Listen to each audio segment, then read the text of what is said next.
Morning, everybody. Morning, and welcome once again to Perkins Online. The news is sad. 2 policemen and members of their families were slaughtered last night. One in the Portmore area, I believe. The other in Hanover. And in circumstances where it looks as if these two men might have been targeted. I mean, you know, they're shot.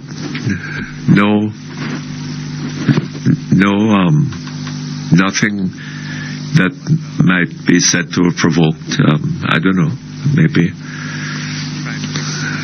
I don't know. But very sad.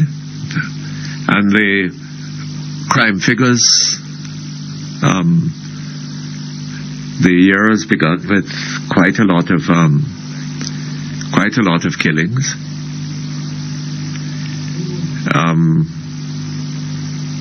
It looks like the murders particularly, are bouncing back from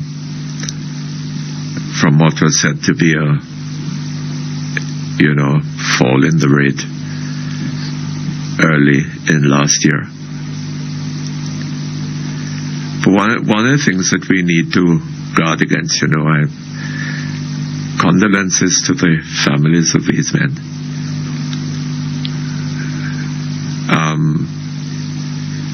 We need to be careful, though, not to place greater value upon some lives than we do on others. Murders are occurring all the time, all over the country. And the very same suffering that the families of these policemen and the colleagues of these policemen endure, the friends and families of all the people who are enduring these tragedies, they're bearing them too. Exact same feelings. And it always upsets me when I hear officials, whether of the police force or of the government, talking in relation to some murder, that no stone will be left unturned in bringing the perpetrators to justice. That should be true, not only for policemen who are murdered, or for people like the Lynns who are murdered.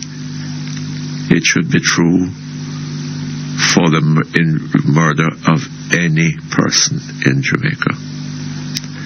No stone should be left unturned in bringing the perpetrators to justice. But going by the figures of which we are aware, not a great many of the perpetrators seem to be brought to justice, And that is part of the problem. Another part of the problem is, of course, that we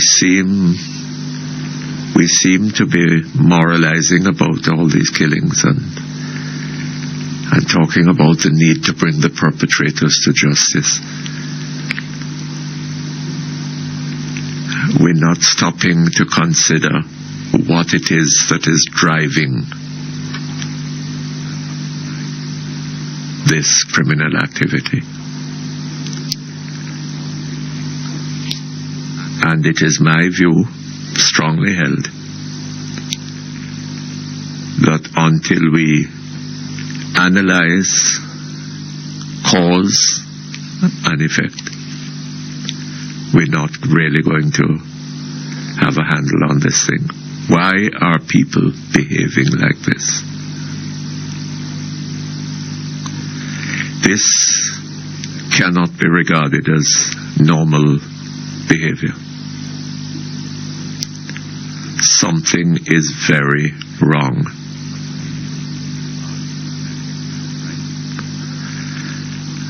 And I continue to argue, and I think I'm right in so arguing, that the people who are perpetrating, the men particularly, who are perpetrating these crimes, might, in other circumstances, have been doing wonderful things for their society.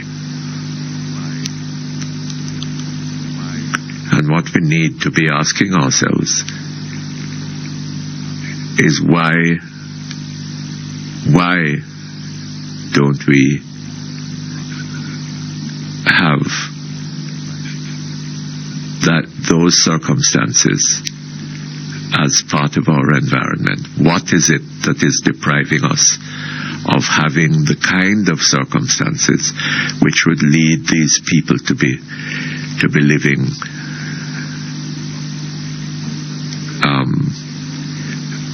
good lives and making the kind of contributions of which I'm sure they're capable to their society?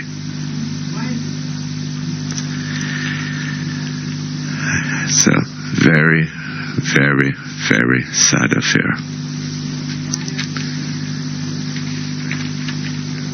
And one wonders just how many people were hearing that there was a 20% fall in the number of murders last year.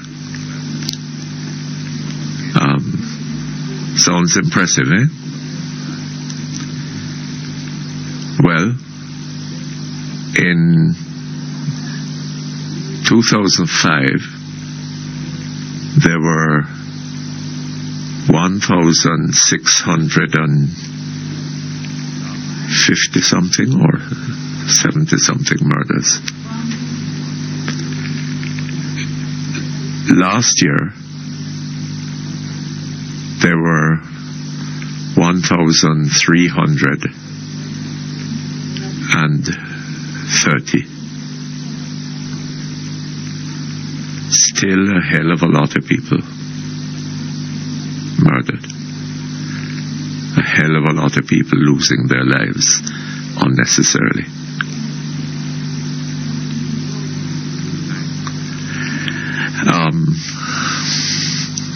I don't know, fine, with not as many losing their lives by murder as lost their lives in 2005. But can we envisage a situation in which the number of murders occurring in Jamaica in any one year would be cut down to a handful, if any?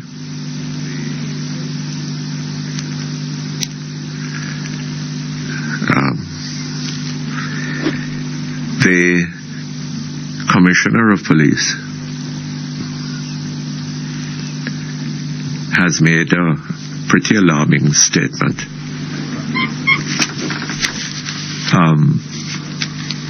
Talking about the likelihood of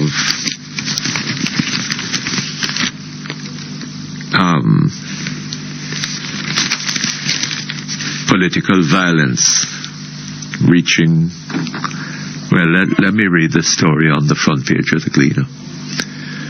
Police Commissioner Lucius Thomas has warned the nation that Jamaicans could be faced with a violent general election in 2007.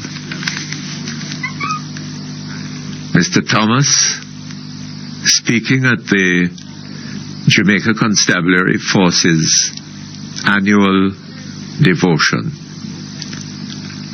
on the lawns of the Constabulary headquarters on Old Hope Road, St. Andrew, yesterday morning said he had evidence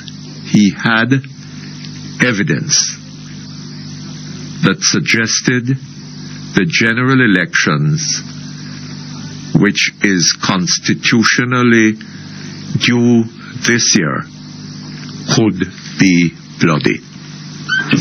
First of all, is the general election constitutionally due this year? I have my doubts about that. I think everybody keeps saying that the general elections are constitutionally due this year. I suggest that they have a look at the Constitution. I don't think it says that. Or at any rate, what they're taking it to say is that the elections are due 5 years after the previous election. And that's not my understanding of what the Constitution says. My understanding is that the elections are due 5 years after the first meeting of Parliament following an election. Now, when did Parliament meet following the 2002 elections? It wasn't... was it in November, December, or January? I can't be certain of it, but I could check on it. But in any event, there is a 3-month period following that date, a 3-month period during which the election might be delayed. So my understanding is that the general election would be constitutionally due in 2008, early in 2008. It has to be held by. So, Sister P has a bit of a way to go, hasn't she? And the question is whether the longer she delays, the better will be her chances, or the worse. Anyway, I'm being asked to take a break. We'll come back in a moment. Okay, thank you very much. We're back here online. To come back to what the Commissioner has been saying, that talking about the likelihood of bloody elections this year. I remember Horace Levy of the PMI saying something about that a couple of months ago. Was it a couple of months? As long as that? Or was it more than a month? Less than a month, or a month. But quite recently, Mr. Horace Levy talked about the accumulation of weapons, having evidence of the accumulation of weapons, and the likelihood that these weapons will be used in the elections. Am I right in saying that at that time the Commissioner of Police was saying that he had no evidence of that? What a lot of people were wondering, what was Mr. Horace Levy's purpose in talking about this?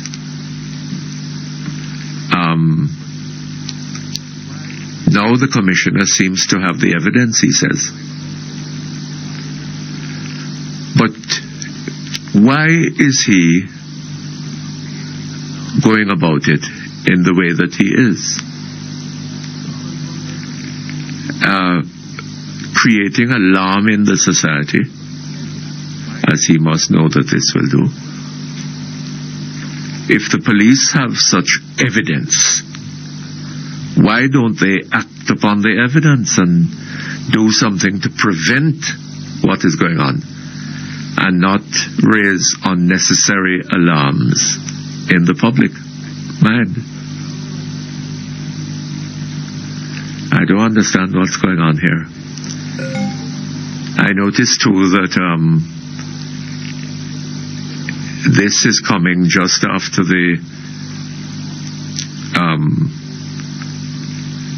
junior minister in the Ministry of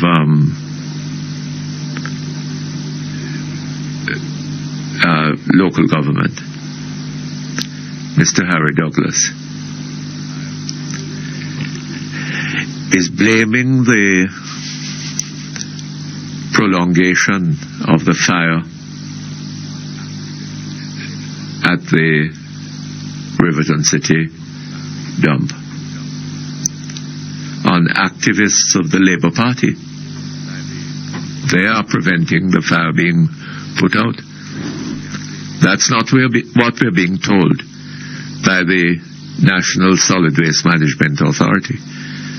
They are blaming it on the inadequacy of equipment.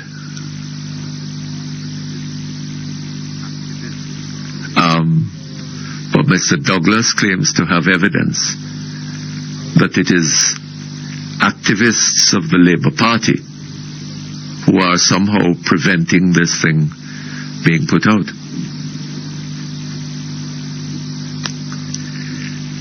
What is going on?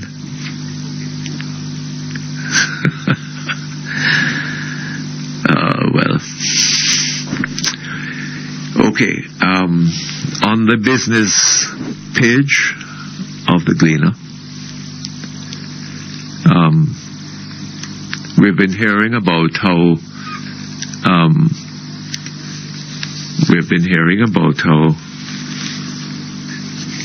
the economy is poised for a takeoff. So, on the business page of the Gleaner this morning, there's a fascinating story. Flush with cash from heavy borrowing over 8 months to November 30th. Finance Minister Dr. Omar Davies, if he keeps to spending projections,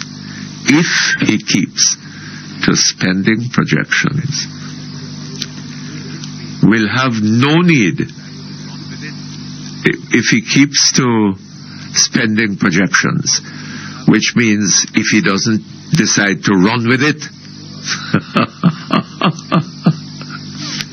he will have no need to tap the capital markets for the remainder of the fiscal year ending March 31st.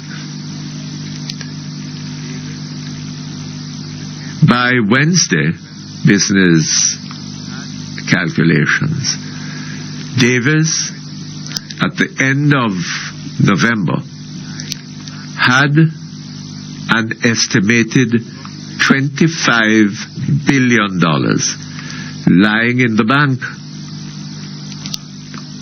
roughly equivalent to what the finance minister will require to meet domestic debt repayments for the rest of the fiscal year. The overall surplus at November was $14.3 billion. The budget surplus, right? But what is being called a budget surplus is representative of debt. I think we need to clear up the language in which the terminology that we use in relation to what is called macroeconomic discussion in this country. We have a budget surplus lying in the bank, but entirely funded not by revenues of the government, but by debt. And the budgetary targets are fine. If Dr. Davis doesn't decide to spend a lot of money to run with it, then the budget will be fine.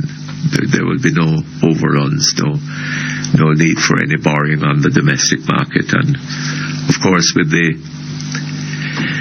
interest rates down, one isn't sure what the response of the market would be to a request for large borrowing between now and the end of the fiscal year. But then, of course, there's going to be a heavy need for borrowing in the new fiscal year. And what then is going to happen to the interest rates? I tell you something. I don't know. I find that that there's a lot of tomfoolery involved in what is called economic discussion in this country. Okay, let's get to the telephones, and hear what you have to say. Hello? Hello? Yes, good morning, sir. Uncle. Hi, how are you? Haven't heard from you for quite a bit. Happy New Year, man. A happy New Year? And I wish you all the best, man. You think that the New Year is going to be a happy one? Well, we know it's rough and so, but... Would you speak up a bit for me? We know it's rough. Yes. But you have to try. We have to try. And make it be happy. Uh-huh. But... Well, I would like to wish you the best that the New Year has to offer. Yes. That brings with it. Yes. You know? I want to talk... Now, how good that will be, of course, is another matter. Well, that's true. That's true. I see the Commissioner of Police is telling us of the likelihood of a violent election. I want to talk to you of a couple of things, Mr. Perkins. Because you keep on saying that when we are accustomed over the years, that's when we get into the silly season, we are to expect some strange things. I said that? But not only you, other people have been saying. Yes, I don't know that I've been saying that particularly. But I just want to say to you, I didn't call specially for this. But over the years, we have been experiencing from time to time fire being light at the dump. What? Fire have been light at the Riverton dump. Oh, yes. And where people have been having experience with heavy smoke. Yes. And well, it isn't that fires lit there. It is that there is spontaneous combustion. Right? In a dump like that. Yes. Fires are going to... from time to time. From time to time occur. Yes. Right. Right? Right. And one should have thought that the government agencies responsible for that dump would have the means of putting out those fires in the shortest possible time and with the least possible pain for the people who live in adjacent, well, not only, but in huge areas of the city, which have been affected, which were affected in this particular case by smoke coming out of the place. And up to now they can't get it stopped. It is sad though, Mr. Perkins, for your friend to want to put this present fire at the blame. My friend? Yeah, it is sad. Not your friend. But anyway. Not your friend. It is sad. It is sad, Mr. Perkins. This is the big goat man. Mr. Perkins, what I really want... Goat. The big breed goat. The man with the big breed goat. What I really want to talk to you about... We keep on saying that for a country to grow, Mr. Perkins, we need investors. We need what? Investors. Yes. People with the capital. Yes. To invest for a country to grow. Yes. And we also need a workforce that makes it attractive for that capital to invest. Right. So therefore a workforce that is educated. Yes. And skilled, has the necessary skill. But for and is given to hard work. Yes, Mr. Perkins. Yes.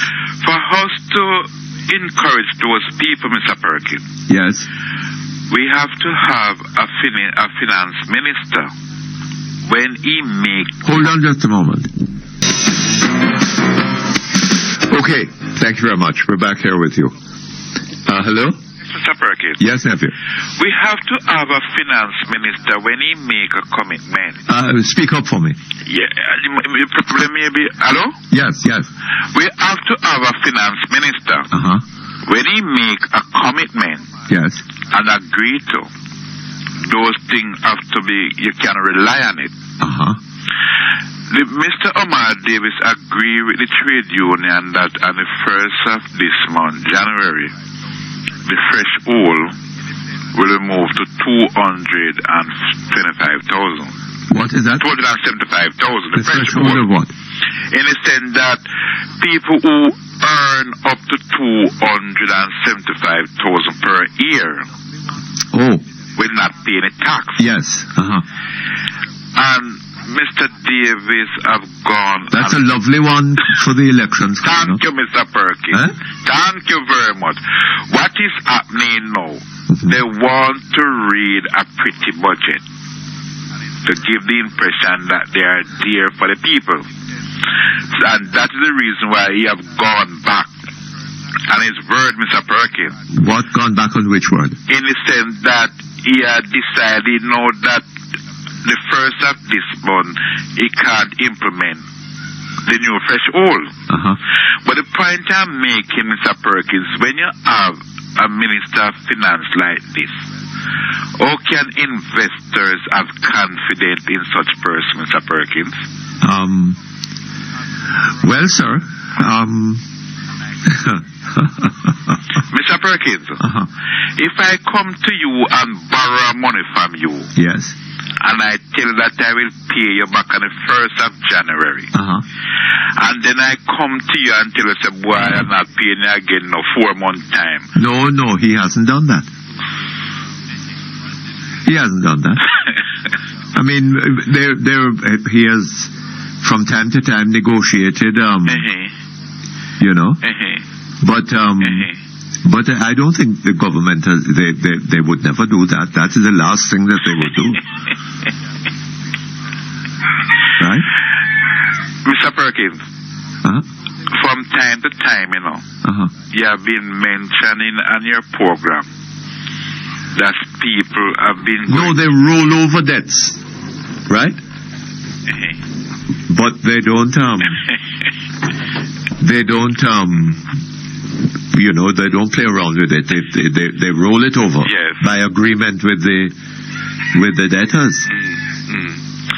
But if they ever tried a thing like that, I mean, that would be a calamity for a government that so heavily dependent on borrowing. Exactly. Yes. No, man. What I want to say to you now,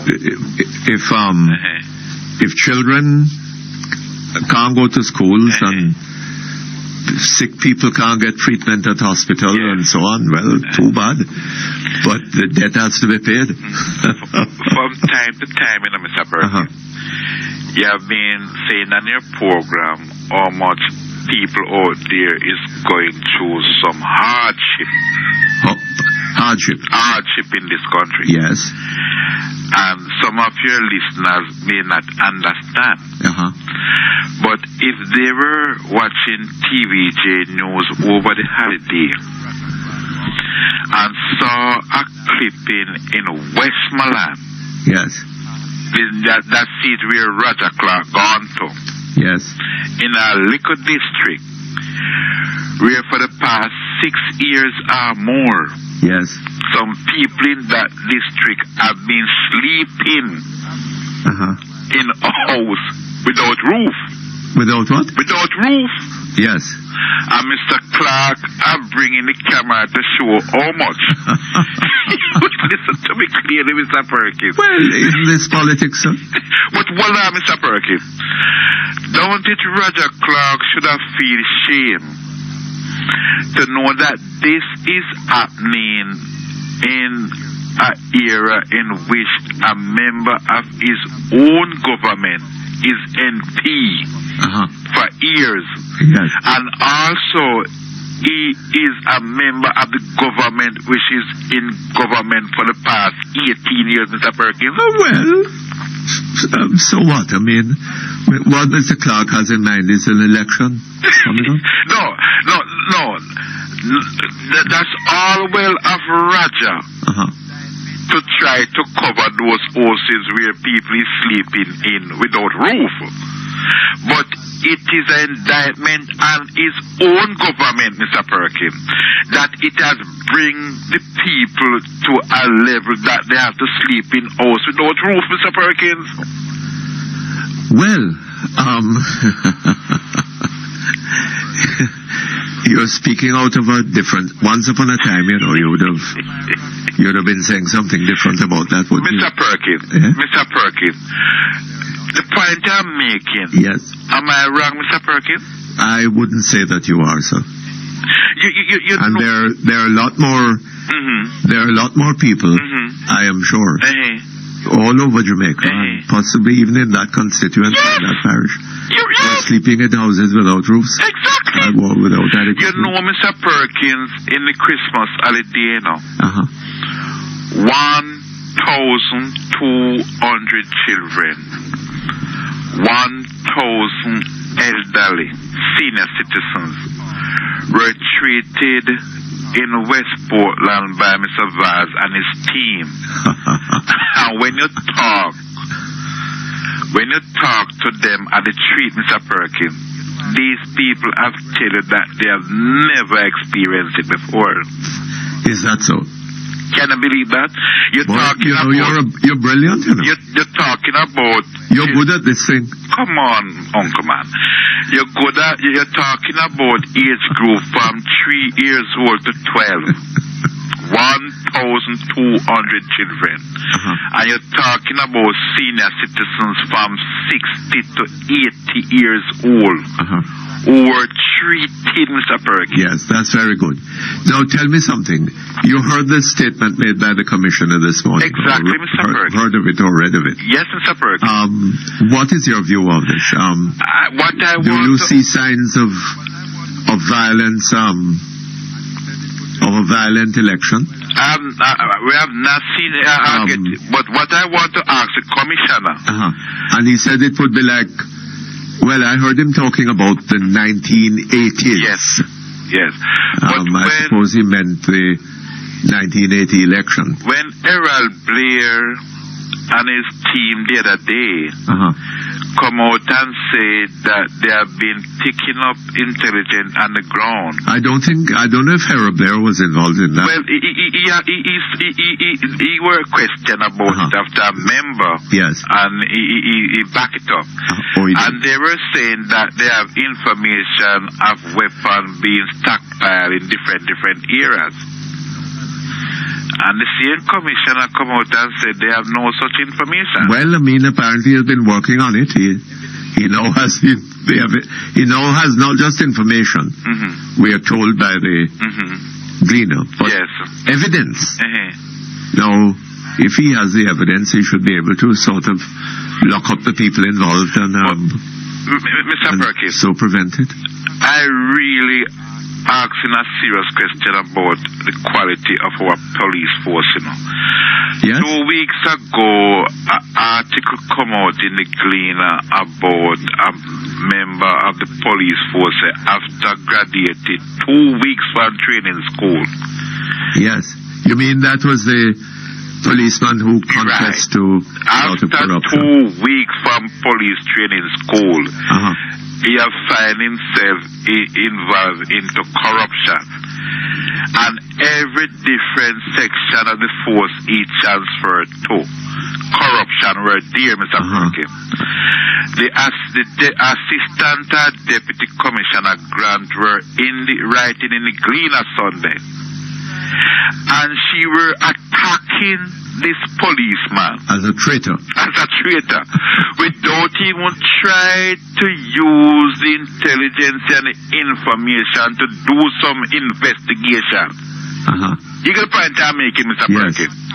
Which I think they would have grabbed for this opportunity to try to do so. But what she were doing is to attack the individual who bring it forward, Mr. Perkins. And when you listen to what the commissioner have now saying after he said a few weeks ago that they have no such information, and when you listen on your program the other day and get the impression that this Englishman Green actually said plain that he were misled by his officers them in Mandeville. He claimed that he was misled? He didn't use the word misled, but he was saying that based on the information he got from his officers then. You could see the evidence that some misled went on there. The point I'm making, Mr. Perkins, I don't think he claimed to have been misled by his officers, sir. He didn't really use the word misled. No, he himself said that he stood by what he had said. Well, anyway, Mr. Perkins, we need a police force now, Mr. Perkins. We need a police force. And as Mr. Patterson said, a corrupt police force cannot, investigate corruption. I don't know what else he thought it might have done. Very well. You understand? But look here. I got a fax from a letter, email from somebody. Yes. Who is saying that I wonder if you are not being unfair to the head of the JCF Professional Standards Branch. Yes. The headline in the newspaper was designed to create the impression that she said that the policeman was a traitor because he made public that he and others in the force were corrupt, while the text made it clear that she said the policeman was a traitor to his office because of his actual corrupt acts and his failure to identify other corrupt policemen. Now, is that your impression? That we are being unfair to the head of the professional, what's it called? The professional standards branch, right? That she is saying that the policeman was a traitor because of his corruption and not because of his disclosure of that corruption in the way that he did. Is that your impression? Mr. Perkins, the impression I get from the assistant commissioner is that the policeman should have shut his mouth and said... Hold on just a moment. Okay, thank you very much. We're back online. Hello? Hello?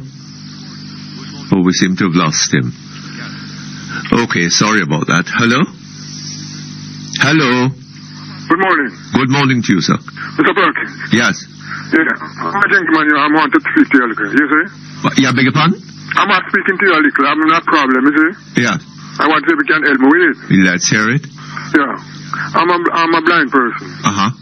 I went to the comprehensive clinic on Friday. Yes. I was walking on the road and I fell in a hole. Yes. And my balls hurting me very badly. My private hurting me very bad. So I went to the hospital. The clinic. They turned me away and said they're not looking about anybody. They're not what? Looking about anybody. I beg your pardon? Yeah. So I go to the Kingston Public Hospital. They give me a paper and tell me it's an emergency. They look about I must go pay back. Only the where? I'll go to Kingston Public Hospital. Yes, and they said only emergency can look after it? Yeah, they look about. So they give me a paper and send back up to comprehensive. Yes. I go back up to comprehensive. They tell me must go me yard. Them tell you say what? Must go me yard and come back Tuesday. Oh my God. I be around till Tuesday, and I go there Tuesday morning. And when I go there, them turn me away and tell me that them now look about nobody must go home. Right? I know I feeling the pain so hard and when I'm private, you know, my balls kill me, you know. I can't move around because I'm a blind person. Right? And then not even bus me here. Right? And we go there and them turn me away and they are worried. So me say, boy, me go call Mr. Perkins and find out what really wrong. Why they must turn me from the public hospital. But I can't understand that, sir. Yeah, them turn me away right here, you know, I'm here, you know, my balls killing me bad. I can't even add a day later, man, a day later. Come on the week before Christmas, you know, I don't hardly move. With the left side, the right side, I'm private, killing me. Come slip down in the wall, you know, going on the road and drop down in the wall. And get a jerk. I don't know who I jerk, but from the balls come right on to my waistline. Giving me a hard time, Mr. Perkins. And I go there and they turn me away, you know, turn me away. Tell me that I'm not looking about on the emergency, them look about. Only emergency? Yeah. Down at Kingston Public Hospital on Friday. I must go back to comprehensive. I go back to comprehensive and them send me, they must come back Tuesday. Well, I come home and I be around and I go back Tuesday morning. Them say them not look for nobody, we must go home. Look here, I wonder if we can get the medical officer in charge of the Kingston Public Hospital, doctor. I like to know that, doctor. Because right now, okay, we're trying to get hold of the medical officer in charge of the hospital. I don't know what the reason, because right now I don't know where to turn. And you say Kingston Public Hospital give your paper to go to the comprehensive clinic? Yes. I go to Kingston, I go to comprehensive and them send me where them must go when them can't go nobody know. That is a Friday. But I go down to Kingston Public Hospital and them tell me it's only emergency, them look about the doctor writes his paper and give me a them to charge up back a comprehensive. When me go up there now, them tell me now look about me must come back Tuesday. When I come home and I lay down and I be around and I go back Tuesday morning. They tell me that they're not looking about nobody when me left from and come round there. You never thought of trying the university hospital? Yeah? You didn't think of trying the university hospital? I beg your pardon? I'm not hearing that at all. No, what is that? I must go to the university hospital. Yes. Where do you live, in Kingston? Yes, I live in Walton Park Road, you know. But I'm a blind person, sometimes not in the bus, not in the I see. So yeah, most of the time I walk, you have to walk. Walk? You walk to Kingston Public Hospital? Yeah. From Walton Park Road? Yeah. With that condition? Yeah, because nobody, them not carry me, you know. Them not carry me, I do have the money, I have no money. So never beg me, I have to beg, and I'm feeling bad, I don't like the begging. I just take time, 2 minutes, 1 and 2 places, I just walk, so walk across road, walk come down the road and come straight down the road there. I come and go straight down. When I come across road now, I go down, what you call the road, the public Japan. The road Public Hospital, North Street? No, North Street. The road. We come from Cross Road. We come straight down the road there. Oh, you mean, I don't remember what name, man. You come down. Slaphead Road. Slaphead Road? Yes. So I come straight round. I come round on Russell Road and come up on Rich Park, roundish part thing there. The funeral, the burying ground there. And come round and come down. Right? So do you have a swelling? Yes, and it hurt me inside, you know. Hurt me. It hurt me But it seemed to me that you're as strong as hell to be able to walk that distance with that condition. It hurt me inside and them turned me away, you know.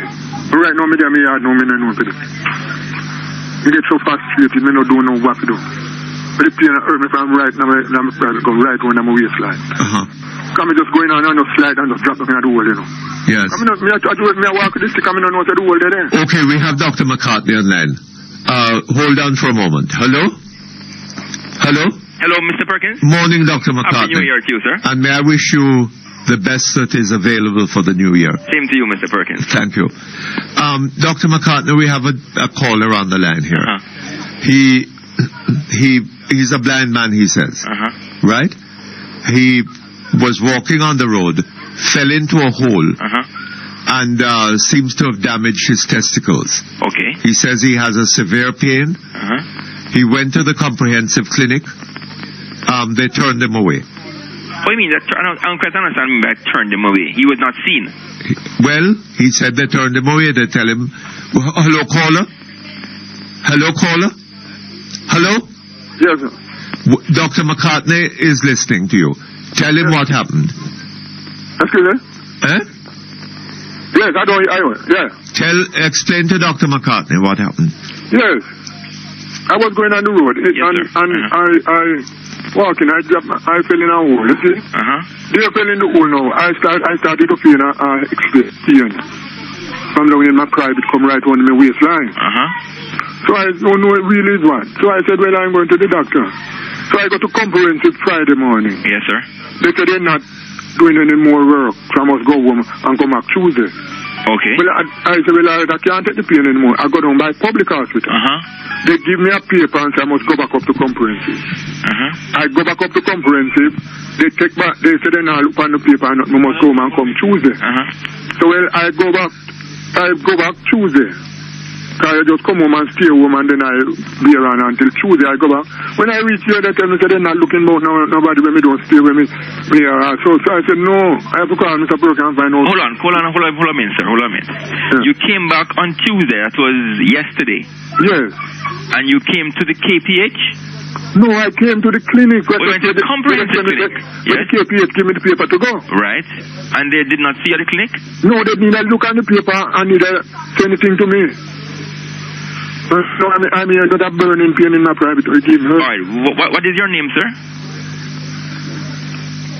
Hello? Yes. What is your name, sir? John Elliott, sir. Well, alright. No, it is now, 11 o'clock. I will call the comprehensive clinic and speak with the doctors and ask them if it's possible for them to see you today. Are you close to the clinic now? Yes, I don't know if I can reach a car. I don't nothing but here. I have no. I don't know if I. Well, might I suggest, Mr. Elliott, that you go there tomorrow morning, and I will speak to the medical officer at the comprehensive clinic and ask them if they will see you. Tomorrow morning? Yes, sir. Yeah, I know him too interested to go because the way they're going on, you know. I don't want to go there and they have anything to say about. Well, do you have a clinic nearer to you, Mr. Elliott? The clinic where I have is near me, right? There's a problem going on down there, and I don't go at the clinic. Because they have some size when I don't go to a road. Well, might I suggest here that you have a try with the comprehensive once more. Let me see if I can organize to have you seen tomorrow. Okay, then, sir. Okay, sir. All right. Okay, Thank you, Dr. McCartney. Yes, sir, you're welcome. But Dr. McCartney, yes, sir. There's something very ugly about this. Hey, that a man what they have is with a painful condition. No, what they have is a triage system. What they have is what they call a triage system. Yes. Where the patients are seen by a doctor and the condition is assessed to determine whether it is an acute emergency, yes, is seen in an accident and emergency department like we have at KPH, or it is something which is not as acute and can be adequately handled by the nearest clinic. And the comprehensive clinic is the nearest clinic to the KPH. Now, clearly, I don't know what really transpired at the comprehensive clinic, but the usual format is that the patients are seen and assessed by a doctor, and the doctor determines what direction the patient goes in. But according to this man, he wasn't given even that treatment. Yes. That attention. So I will undertake to call a comprehensive clinic and organize for Mr. Elliott to be seen tomorrow. Now, is it that these clinics are overladen and have to be turning away patients like that. Because I should have thought, Dr. McCartney, this man is in pain. Yes. At least I could have given him a prescription. Yes, so I said I really don't know what transpired, so it's difficult for me to comment on that. All right, sir. Well, thank you very much. Yeah, you're most welcome. All the best to you. Okay, hello? Hello? Hello? Hello, yes, good morning. Hello? Am I on? Oh, hello? Hello? Hello? Yes, would you speak up? I'm not hearing you. I don't know if I'm on, but is this Mr. Perkins? I beg your pardon? The communication here is not too good. I don't know if I'm on or not. You are on, sir. And you're... Okay, good. Very well. Would you speak up? Speak directly into the... Yeah, I'm speaking directly in the phone, but I think our connection is not so... It's not so wonderful, but let's try it. Just speak as loud as you can. I'll make the most of it. First, I'd like to wish you a very happy and prosperous 207. Thank you very much. May I wish you the same. I was listening to you in your, I think you were doing your preamble, and you were trying to determine the length of time to the next election. The what? But before I get to that, I'd just like to comment on your last caller, the situation. Yes, would you hold on for a moment for me, please? Okay, thank you very much. We're back here with you. Hello? Yes, sir. Yes. Yes. I would just like to comment on the last call you had there now. Yes. I was listening to you there. And I was wondering how brutish have we become? How what? Brutish. I have become brutish. No, not you. The society, Jamaica. Oh. I mean, somebody, a blind man, go to a health facility. Yes. And nobody did. They're turning him away repeatedly. Yes, sir. I don't know. Something is happening. Yeah, man. I remember a time when people in the medical profession was very caring, gentle, tender, and caring. Yes. You know, this we've all gotten cool and callous. I don't know what it is. I like to... Maybe people are just stressed out and, you know. Yeah, it seems so. Everybody gets the circumstances that you get cool and caring. Yes. You just think about your personal survival. Yes, indeed. I already talked about when the election is constitutionally due. And I didn't tune in early enough, so I didn't hear from when you were counting. But my understanding is that it's from the date Parliament first sit. Yes. To the last election. Yes. That's the situation. Well, after it is the provision is made in subsection 2 of section 64 of the Constitution, which says that subject to the provisions of subsection 3 of this section, Parliament, unless sooner dissolved, shall continue for 5 years from the date of its first sitting after any dissolution, and shall then stand dissolved. Right? So when was the first sitting after the total election? Well, Parliament would be dissolved in preparation for an election. Right? Yes, I'm asking when was the first sitting after this? I am not sure, sir. I am not sure whether it was in December or January. I can't remember. Or it may even have been November. I'm not sure. But but it would be from the date. Would be the date of the first sitting of Parliament, not the date of the election. Yeah, right. That's what I being made aware of. I just want to know when it first convened. Anyway, I'd like to speak to. I would focus on the date because I was hoping that this year would bring some change. Yes. But of course, there's no guarantee that. Based on the constitutional requirement, there's no guarantee that the change will be this year. It could be another. It could be not before 2008. Yes. Which would be very disappointing.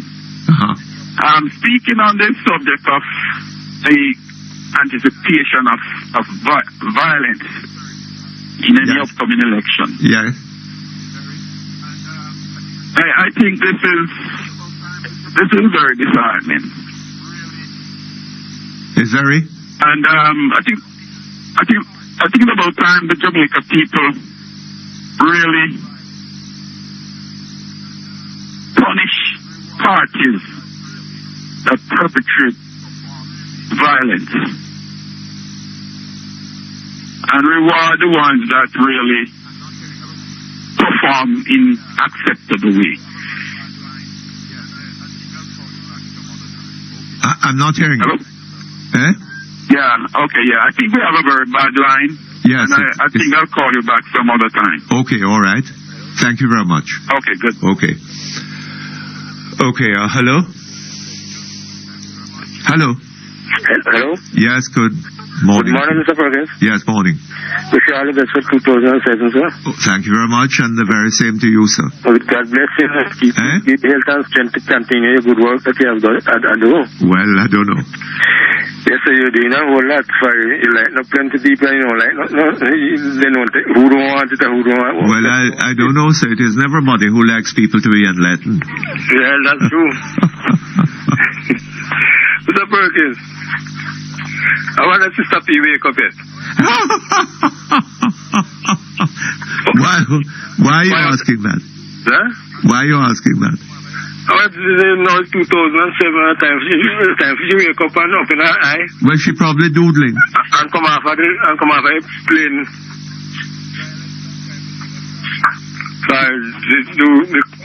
If you continue on the plane, violence and crime will never stop. Well, sir, the young people who leaving school like 17, the 18 and the 19, when they go look for job, they ask who's certificate, and they have none to show for them for parents. The poor, and they could send them go to school till they graduate. Yes. And so that they don't get no certificate. So they should open up the factory, close down and build factory that they can't get to work. And that's why they turn to the gun. Yeah, I think that people are devoid of hope. And the young girl are getting pregnant for nothing to do and they're hungry. Yes. And them get one night belly full and the man get one night stand and breed them and go about in business. Yes. Well, I remember hearing Ronnie Thwaites interviewing a police officer at the Kingston Public Hospital, Kingston Central Police Station some years ago. And the officer telling him that there were some young men in a cell at the station, teenagers, right? Yes. And they were telling him that, they didn't expect to live to see 23, I think the number was, right? Yes. And therefore they had to try to get whatever they could get. Right now, right? Yes. And that includes, I mean, the thing that you say about the young people having sex, you know, and the girl ending up with a baby, and the man is gone about his business. It arises from, that is part of the background to it, you know. You realize that? Yes, Mr. Perkins. None of these young people can enjoy the luxury of thinking about 10 years' time or 15 years' time. Right? They have to get what they can get now. Because they don't know if they will be alive in 2 years. Well, when I say don't know, nobody knows whether he's going to be alive at any time in the future. But, you know, in some places, there is a reasonable expectation. Right? Those young people in Jamaica today that we're talking about, they have no reasonable expectation of living to see 23, 25, 30. Huh? So they have to get what them can get now. And that is not conducive to a law-abiding people, is it? Come from a friend. Come from in the Arabian self, come make a drive out. I really insist to go. So he said, come man, come. Tell her go and carry in our place. Speak up for me. Speak into the... In carry in our place where one bad man is there. So I said, we came to come to man. He said, just cool man, just cool, yeah, right. She clapped at it when we reached, she was 17, 18, 19. Then the age group come and put them gun in inside and so forth. So we hadn't started. Gun in inside? Yeah, man. This is broad daylight? In the race, yeah, man. Yes, man. So we asked him, we had never talked. He said, why? We asked him, why not slinging no guns? He said, boss, the parents poor. And I couldn't afford to send me go to school to get school record. So go look work and tired of work, man, I look work and can't get none. So they decided, well, we have to take up the gun on bad. No factory. He told you that? Factory closed down. He told you that? Yes, I told you that. Factory closed down. None now open back. None now bill. So how they going to work, how they going to live? And hungry heart. Yes, well. I'm playing with it. Work to stop me and get in there. But the government is so knowledge that they may never painting labor right, they may never get able to have trust in the Lord.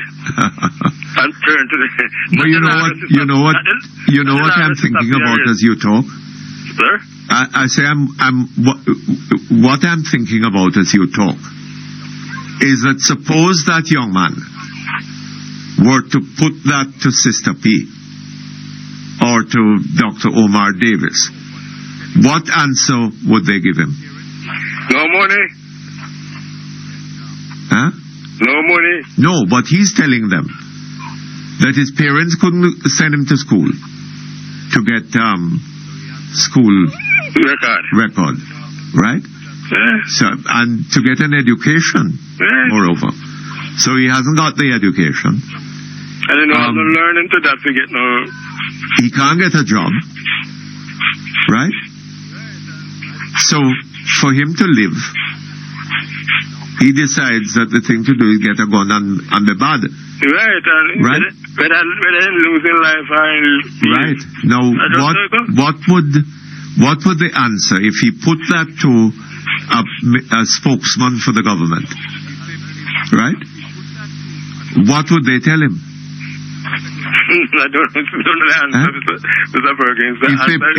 If he put that to a lot of people in the society, what they're going to do is moralize, tell him it's bad and you're breaking the law and all this kind of thing. So if he decides not to break the law, what is he going to do? just lie down and starve to death and so on. That is what is happening. Yes, so that's happening. That's why cause plenty thieving and killing. It is hard to say that he's right. That he's right. One cannot say that. No. Right? No. But what is the alternative that one is offering him? Right. Hold on just a moment. Okay, thank you very much. We're back here online. Hello? Mr. Perkins. Yes, sir. And when done Sister Pia said she's for the poor. Eh? And when done Sister Pia said she's for the poor, she wasn't for the need for the poor, she's only for themselves. I don't know, sir. This can't live under this ahead, not no time at all, sir. No. I hope the poor people don't listen to Sister P. If we want to deal with the problem of crime, sir, we're going to have to look into the issues as to what it is that is causing it. Right? People want work to do. Work. And what you described there, that young man telling you, right? That clearly is one of the factors that is driving criminality in this country. Yes. People don't see themselves as surviving satisfactorily by obeying the law. They have to go outside the law as they see it in order to survive and to have any quality of life. You can't lie down, sit down, lie down. Every day you get up, sit down, nothing to do. If you're hungry. Hungry heart, you know, Mr. Perkins. Yes, I know. And hungry makes a man do anything at all. Yes, but it is one thing for a man to be hungry, sir, who has a job and is earning an income, has some money saved in the bank and has a house and whatever, right? Such people from time to time get hungry because they're busy and can't go to can't, spare the time to have a meal. So they get hungry, right?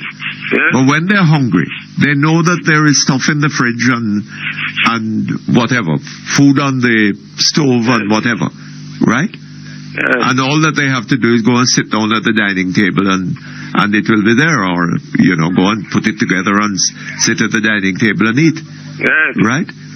But I mean, it's another thing for somebody to be hungry and not know where some food would be available, how we can get hold of something to eat. An entirely different thing. So the people who are feeling the first type of hunger shouldn't allow themselves to be deluded or into thinking that what that man down the road there is suffering or is calling hunger is something similar to his own. It isn't. It's quite different in psychological terms. So, Sister P, have to wake up. Sister P, have to wake up. How can kiss can't help this? Well, sir, let's hope that it is as simple a matter as waking up. How can kiss can't help this situation now? How can kiss can't help this situation now? Yes. When you're hungry, how can kiss can't help you? That is true. But you can't full belly. So you may be they can't full belly, but you can't full belly. Yes. You make it hungry more. All right, sir. All the best. Thank you very much. All the best to you too. Hello? Hello? Yes, sir. Hello? Yes, good afternoon. Good morning. I'm here waiting for Mr. Perkins to speak. Well, I'm not hearing very well on this thing at all. The sound is turned up, coming in too low. Mr. Perkins? Yes. How are you this morning? Not too bad, thank you. I would like to say something. Would you speak up a bit for me? Yes, sir. Are you hearing me now? Hello? Yes. Are you hearing me now? Yes, I'm hearing you. Right. I'm here visiting in Jamaica. You're visiting Jamaica? Yes, sir. Where from? I'm America, New York. From New York? Yes, sir. And I want to let the folks know that the problem in which we are facing in Jamaica, it's everywhere. Crime and violence is everywhere. crime and violence is everywhere. Everywhere. In Antigua, in Bahamas, in Trinidad, in Guyana, and all these Caribbean islands, there's problems. Yes. So I'm not a politician, and when we point finger at a certain leader of a nation, I don't think it's fair. Because give me that one again. When we point our fingers, when we point our finger to a certain leader, yes, I don't think it's fair. Why? Because you see, every leader they take advice from some other folks. They take advice, like the president in our country. Yes. They're pointing another finger to him. But he take advice from Dick Cheney and different folks. Even the Pope, you understand, they take advice from. Yes. Now, for Jamaica, for this... But hold on a little bit, sir. Yes, sir. If I'm going to take advice from somebody, right, I must judge. I can't merely act upon advice. Right. Without judging whether that advice is appropriate. Right. Right? So it is still my responsibility what I do or don't do. Whoever is advising me what to do, what they think I should do. Right. Right? Yes, but I didn't get to my point. The point is that every leader that taken an office, a seat of government, the Bible says that God raised up kings and set up kings. Now, it's the leader, every leader supposed to seek God, divine guidance to rule a nation. You understand? When George Washington, the first president in America, when he made that oath of office, he said, when he was facing an invasion from the British, talking about the colonies were facing an invasion from England, George Washington says, though the army may surround us like locusts, the army of Gideon will prevail. When they come together to have the Constitution, to put the Constitution together, they could not come to no agreement until Benjamin Franklin stand up and says, we need to invite God, we need to seek God direction, and they pray night and day. The Prime Minister of Jamaica, they also need to seek God direction for this nation. You understand, sir? And that's the only way we can have a better nation. Now, I'm here in this time. Well, who is preventing her from asking for God's direction? Well, I couldn't answer that question.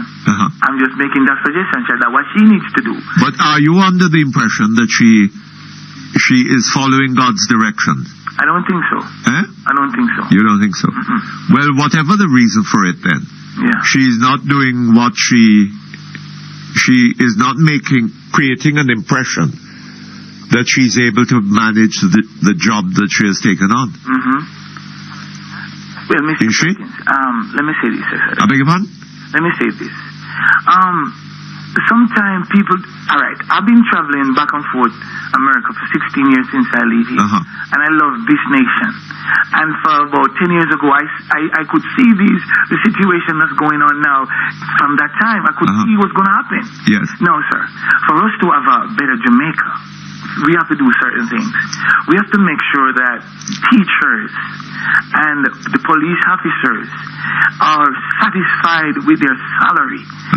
I've been saying this for the past 14 years. Well, that certainly is not happening here. And it's not happening.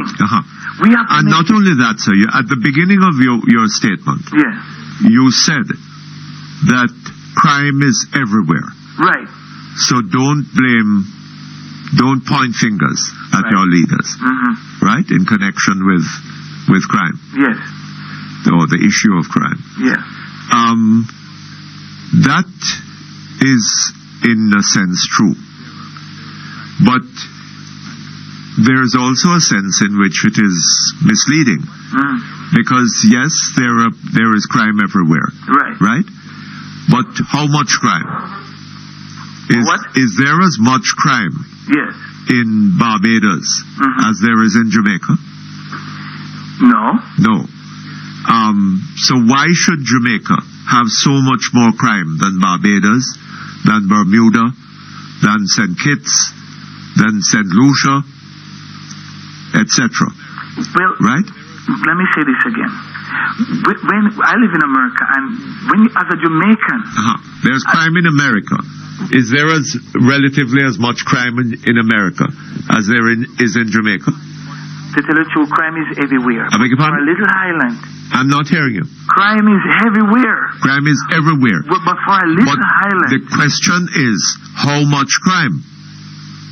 Well, is there as much crime in the United States as there is in Jamaica? Yes. Per capita. Right. But what I'm trying to say is there? Yes or no? Yes, there is. There is as much crime in America as there is in Jamaica? Yes. Are you serious? Okay. What are you talking about? Let me explain this to you. Is the per capita rate of murder in the United States equal to that in Jamaica? No. No. So, what I'm saying, then what are you saying? For a little island with over 2 million people, right? The crime rate is a lot. But I'm trying to say the crime is everywhere. Yes, but crime is maybe everywhere. But some crime may be everywhere. But the extent to which we have crime in Jamaica is greater than the extent to which there is crime in most other countries of the world. Right. Okay. I'm not saying that. I'm not next going question. against that. Next question. When a crime is committed in Jamaica, right?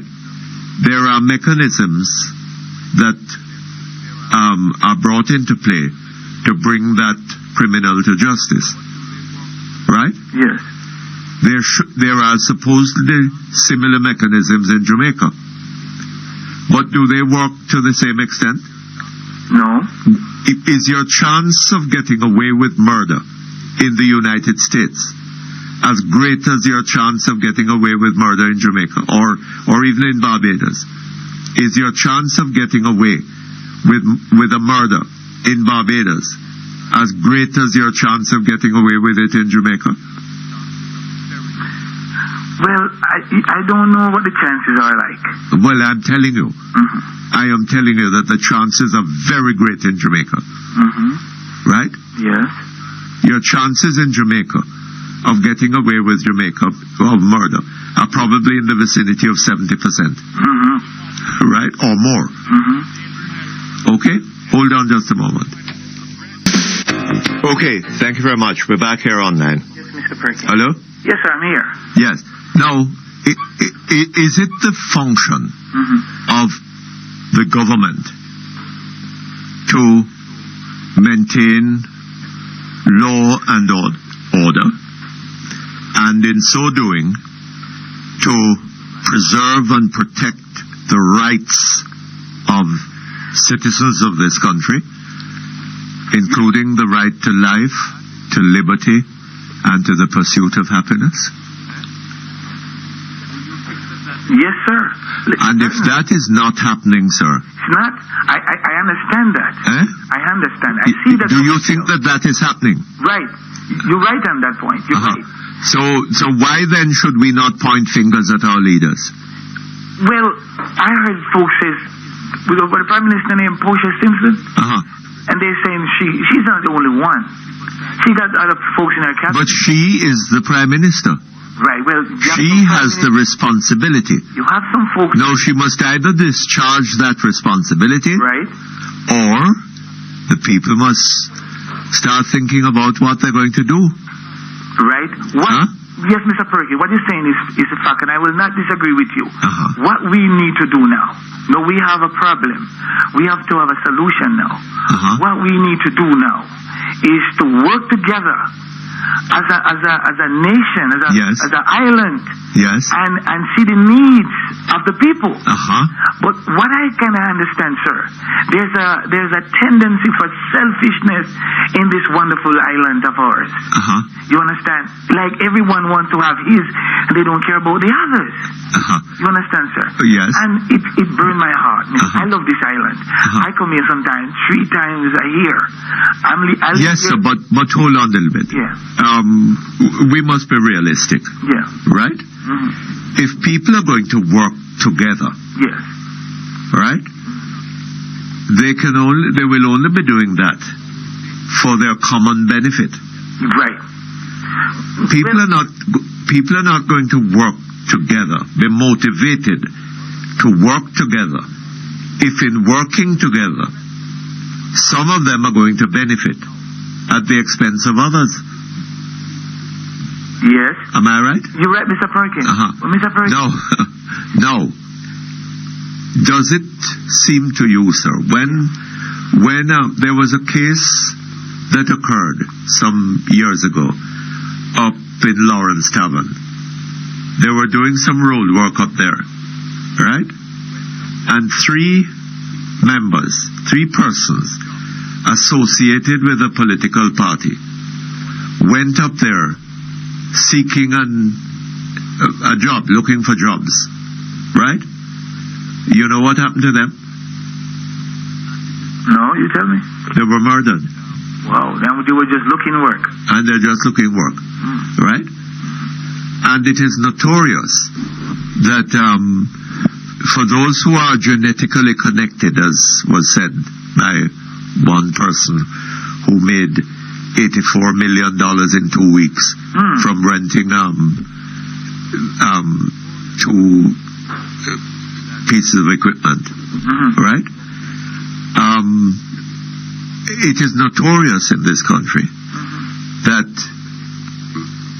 government distributes scarce benefits and spoils on the basis of partisanship. Yes. Right? Now, and that all sorts of corruption are practiced within the sphere of government. Now, is that likely to be a stimulus to working together? Well, we still need to work together. I beg your pardon? We still need to work together. We need to work together. I want to ask, sir. But we cannot, to work together, certain conditions must be satisfied. We must be working together for our common benefit. Yes. Not working together so that some can thief and put into their own pockets. Right. Okay. Right. That's what I'm saying. Okay, so we are agreed on that. I will not debate on that, what you just said. That's facts, what you just said. That's what? That's facts. Yes. What you just said, I agree with you. Yes. So therefore, if one of the... Would you also agree with me that corruption blocks the path to working together? Yes. Right? It does. And that in order to get to the point of working together, we need to get rid of corruption. Yes. Am I right? You're right, sir. Okay. You see, we have to find the root of the problem, but first we have to love our country. We have to love this island and stop love political parties. I entirely agree with you on that, sir. You understand? Entirely agree with you on that. You see, I love this island, and what we need to do, whether you're a leader or you're not, you need to love your island and work for the benefit of the people. We need to be Jamaicans. We need to be Jamaicans. Not PNP and JLP. Thank you, sir. Because then it can't work like that. Because let me say this to you. We need, if a car has two drivers at the same time, and the car join together, one driver is going east and one is going west, the car can't move. Yes. So what we need to do as Jamaicans, love our country and think about the benefit of the younger folks. We need to love ourselves, sir. Yes, sir. And to understand that if our country is better off, we will be better off. Yes. Okay? Because the way to make ourselves better off is to make our country better. Yes. You see, I'm jealous of my country, of this island. I am very jealous. Yes. Because, Mr. Perkins... Oh, you're not living here anymore? Yes, I live in here. Oh? No, I'm here right now. I see. I'm here on vacation.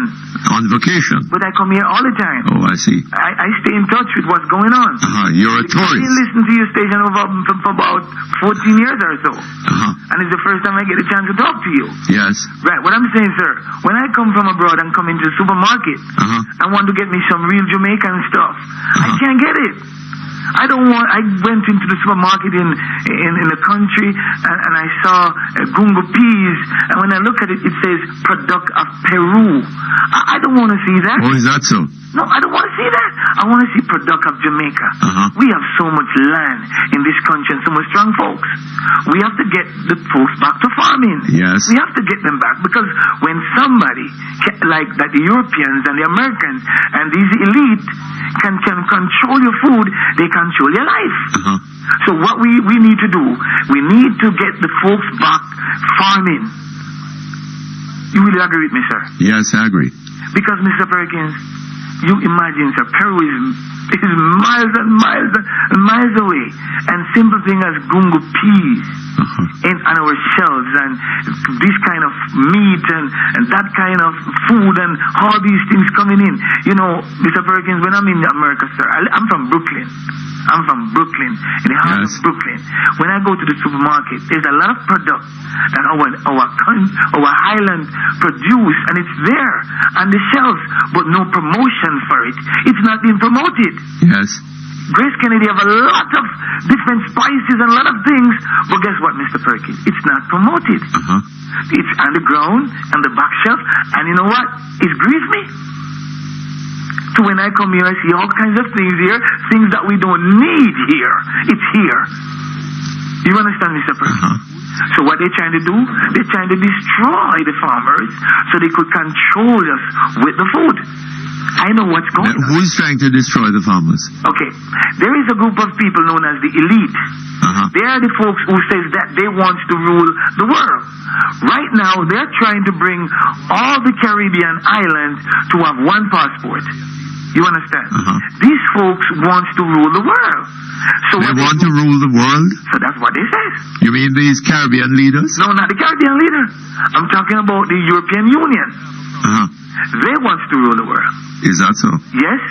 And they're coming to power. They're going to come to power. But they're going to have a problem with Mr. Bush? But Mr. Bush is with them. Oh, he's with them? Of course. Oh, so who is it that is going to be ruling the world? Watch this now. Is it the European Union or Mr. Bush? Let me explain this to you. Don't forget that America is going down. America is going down? Of course it's going down. Oh, is that so? Yes. Tell me about that. America is going down economically and politically. Okay, when an economy is going down, what they generally do, put their money in buildings. If you travel to America right now, stay in New York, the amount of buildings going up. They don't care whether you rent it or you buy it. What they're doing, they're putting in their money into buildings because the economy is going down. Is that so? Right. So what's going to happen now? The European Union is going to come to power. But if the American economy is going down, why aren't Americans, instead of putting up houses in America, putting their money out of America? No. The thing is, sir, the U.S. dollars that America spends, that we use, it doesn't belong to America. It belongs to the central bank. The central bank. So what America can always print money. But guess what? When they print the money, the people have to pay taxes on every dollar. You understand? So what America do is just contact the Federal Reserve, and they print the money for the U.S. Treasury, and who pay the taxes, and then inflation goes up. I follow you. No, what's happening in our island now is the IMF, the cash that they loan. You ought to call Mr. Greenspan and tell him about this. You ought to call Mr. Greenspan and tell him about this. I'm sure he'd be interested in knowing. So what I'm saying, Mr. Perkins, that we wrap up now, but what I'm trying to say, sir, is that these folks, sir, they're trying to destroy the Caribbean islands. I see. You see, sir, you see all these deportees that come...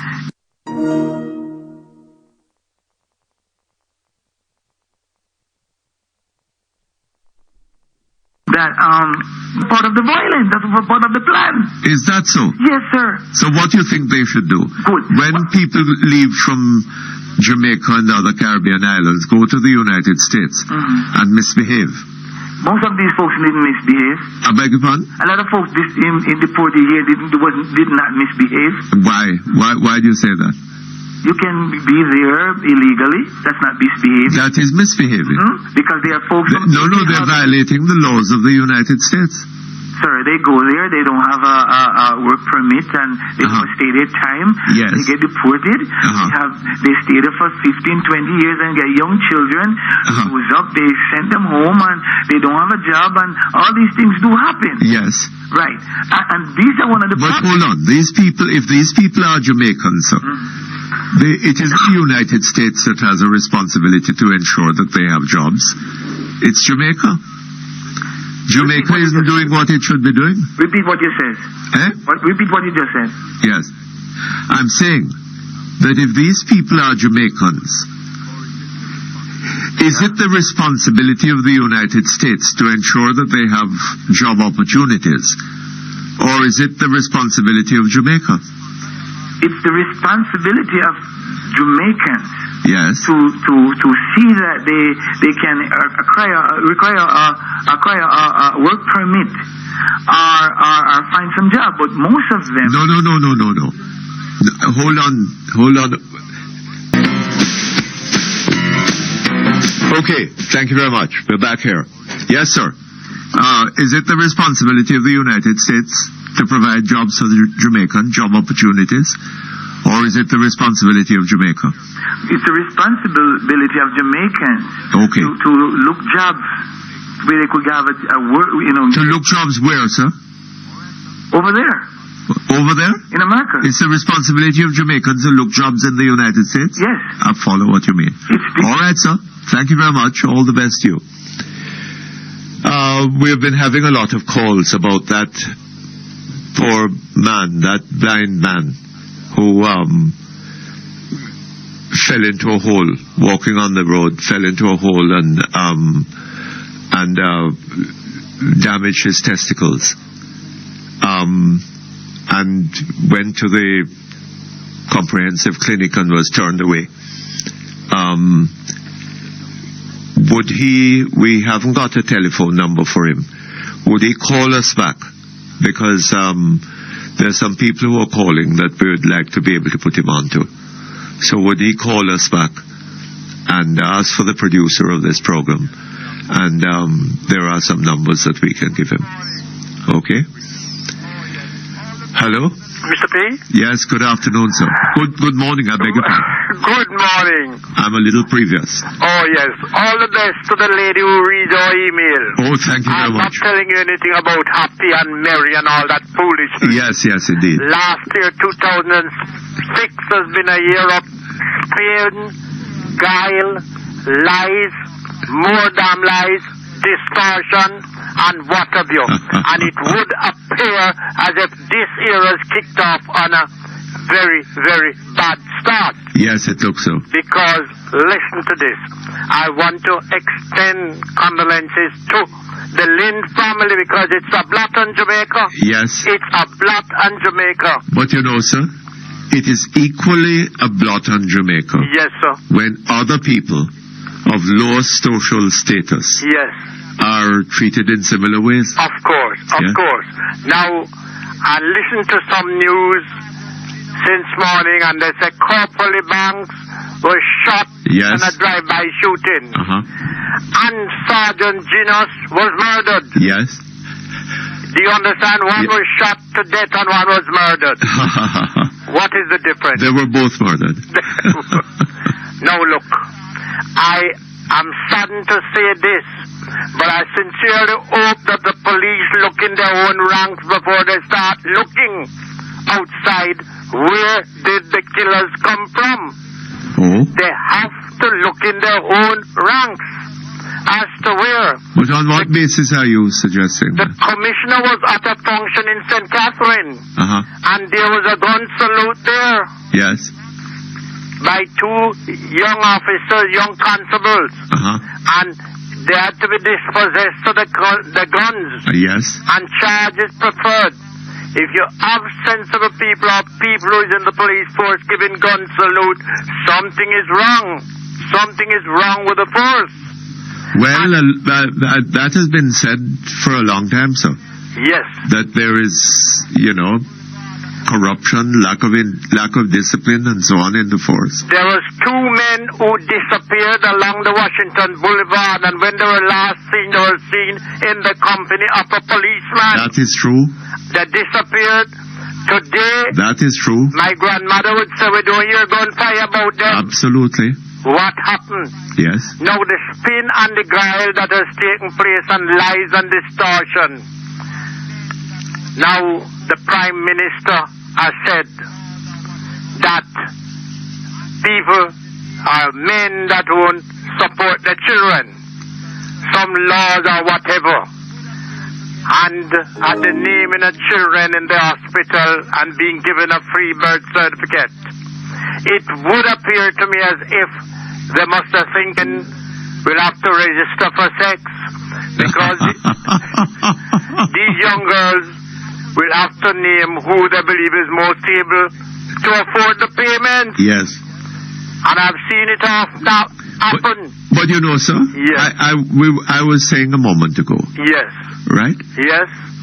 Reminding a caller yes, sir. of something that Ronnie Thwaites said on, well, not he said it, but he had an interview with a police officer at the Central Police Station. Of course. And this police officer was telling him of some youngsters, teenagers, yes, incarcerated at the Central Police Station. Yes. Who he was talking to them, and they were telling him that, boy, them not see themselves living to be 23. That's so true. they better get what them can get. Yes. Immediately. Yes. Right? We have created an environment that is a characteristic of the environment that we have created. That's right. For these youngsters to live in. Right? That is right. And therefore, I mean, sex is taking on is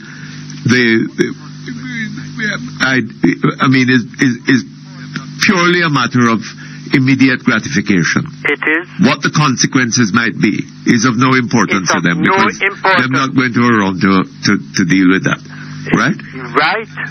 And we are living, in other words, like animals. True. Right? True. And that is a result of the social environment that has been generated in this country. Of course. Right? People are going in, young people are going into the Victoria Jubilee lying in. Yes. Not lying in. To have children, and they don't have the foggiest idea what the child will name. And to attach a male name to it, the father's name, they only think of a number, the quickest one that comes to mouth and put it on. Yes. Or the one who is most likely to be able to afford the payment. Yes. And put it on. So where do we go from there? Well, who's talking about? Well, young men must go on, or the father's name must go on immediately. And when the mother went down there, she didn't even know the name of the child, or what's the child going to be named.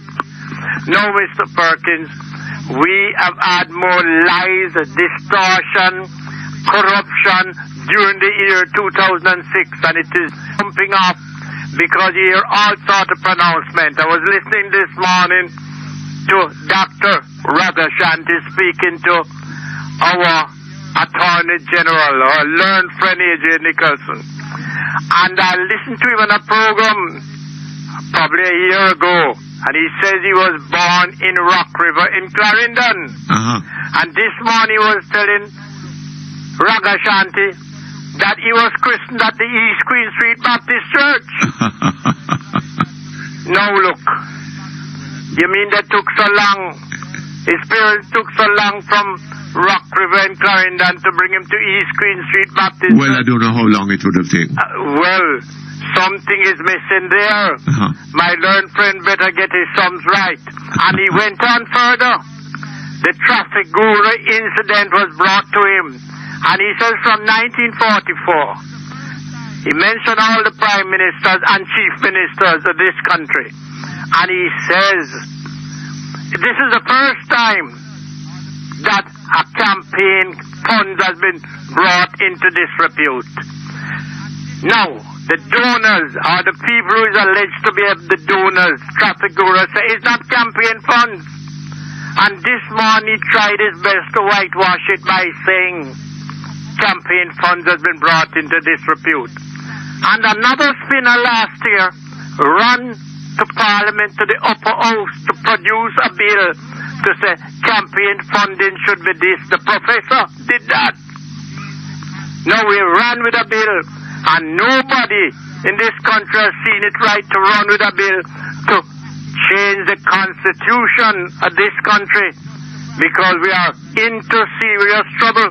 We are not attacking the problem of corruption. Yes. We are only justifying it.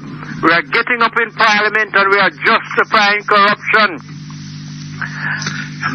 Not very successfully. Not very successfully, no.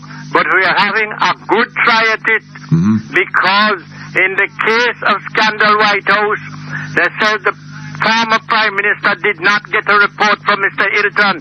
And then after a few months after the censure motion went through Parliament successfully, and they're about to crucify Mr. Sumuda, then it appears in the minutes of UDC data report. That is one blatant lie. And I can go on to give you more blatant lies and distortion. And it does bring me back in the mind a man in David Copperfield named Mr. Macabre, who every day walks around and says, what is going to happen? He says, something will soon turn up. Something will soon turn up. Something will not soon turn up in this country. It's no use to twiddle the thumbs and say, something will soon turn up. We have to get our thumbs right. And if we don't get it right, dog eat our supper. This 2007 has jumped off on the premise that this is going to be all right, that is going to be all right. I listened to your friend, Mr. Roger Clark, and I don't want to attack your friend, but he's talking about the sugar industry. And he's talking now a fair amount of rubbish these days. He says the bee industry has improved by 50%. And then he jumped onto sugar. And he says when they took back the sugar, the government took back the sugar industry, it had a bill of over $2 billion. Over $2 billion, the sugar industry that took back that bill. And you know who it was divested to? One of the men it was divested to, named Jameson some other. And they was left holding a bill of $2 billion. Now they have it back, and they're thinking of divesting it again. They're thinking of divesting the sugar again. Yes. Now, where do we go? And you remember that when they divested it? Yes. And the people the persons to whom it was divested. Yes, sir. Ran it into greater trouble. The government relieved them of their pain. Right. Leaving them free as a bird. Free as a bird. But they want it back again. And I gather that there were one or two of them that have flown off to other places and are doing quite well over there with their their capital. The minister is talking a lot these days, but his talking does not make sense. And he's a friend of yours. I respect him for always coming to discuss with you. He's a far different cry from Wrong Jungle or any of them who stay away from you. They stay clear of you in case the bowling is too hot. You must commend him, but him talking a fair amount of rubbish. Him better hold strain and stop it. All right, sir. Thank you very much. Good, sir. All the best to you. Good. That brings us to news time. We'll be back here in about 20 minutes. Okay, thank you very much. We're back here online. And we go directly to our telephones. Hello? Hello?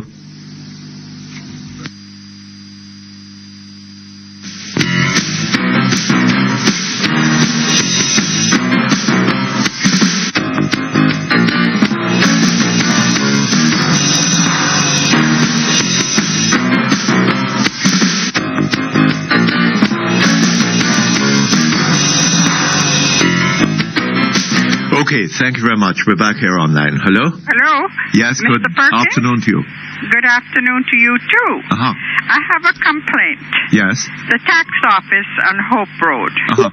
There is no sign saying no parking. There's no what? There is not a sign telling you there's no parking. Yet the minute you come out, your vehicle is gone. It's impounded and you have to go and pay the towing truck as well hold as on a the little parking. bit. Isn't it the tax office? Yes. Isn't that the office where they get in more taxes? Right. So that is a new device now. Yes, when you park your car. Right, and everybody's car is being hauled off. Where Old Hope Road. No, hold on. Where are people parking? On the road? On the side there, and there's not a sign that says no parking. Nothing. No sign that says no parking. Yet the minute you is there a yellow line? No. Nothing of the kind? Nothing. So how can they be taking your cars? They take it, not just mine. Everybody's that park there end up going down, paying a towing truck, as well as the impound. No, but they can't do that. But they are. I think I'll go back up and take some pictures. I think right when I'm through with you, I'll be going to take some pictures. Yes, go and take some pictures. And but make sure that there isn't a sign lower down on the road and higher up. We didn't see any sign. Then they're misplacing the sign if they do that. Well, not visible to the public, and it should be very visible to the public. Don't you think? I should think so. Yes. But to me, that's a ripoff of the people. Well, crookedness has become the order of the day, I suppose. Ways have to be found to dig money out of people. That's not fair. Some people can't afford it. They can barely pay the fitness and the tax and whatever it is they're doing. But I don't see why they should impose conditions like this and make it difficult for people to get to the tax office. Exactly. I should have thought that they would have said that there's going to be a demand for parking. I'm hoping that someone will hear and do something about it. Yes. At least put a sign. My second complaint is, do you have a lot of Muslim drivers on the highway? A lot of what? Muslim drivers. They sure look like they want to commit suicide. I've never seen such bad driving in my life, and I've visited several countries. Yes. My God. Which highway are you thinking of? I came through Mount Diablo. Oh. Right through from Montego Bay and came through to Kingston up that way. On the Mandela? Mm-hmm. Yes. Well, coming down into it, but they sure look like they want to kill themselves. Oh, boy. Anyway, thank you, but see what you can do about getting us a sign there. Okay, this is on the... Old Hope Road. On Old Hope Road? Yes. Now, where exactly is the tax office there? I don't know exactly because I'm not really that familiar with the area. But it just irritated me that you come out and there's no sign, look before I park. This would be in the Crossroads area then? Must be. I'm not too sure of the area. Yes. All right. I'll check it out. But I will get the picture for you. Yes, indeed. Oh, and I'll send it to you. Thank you very much. Okay. Thank you. All right. Hello.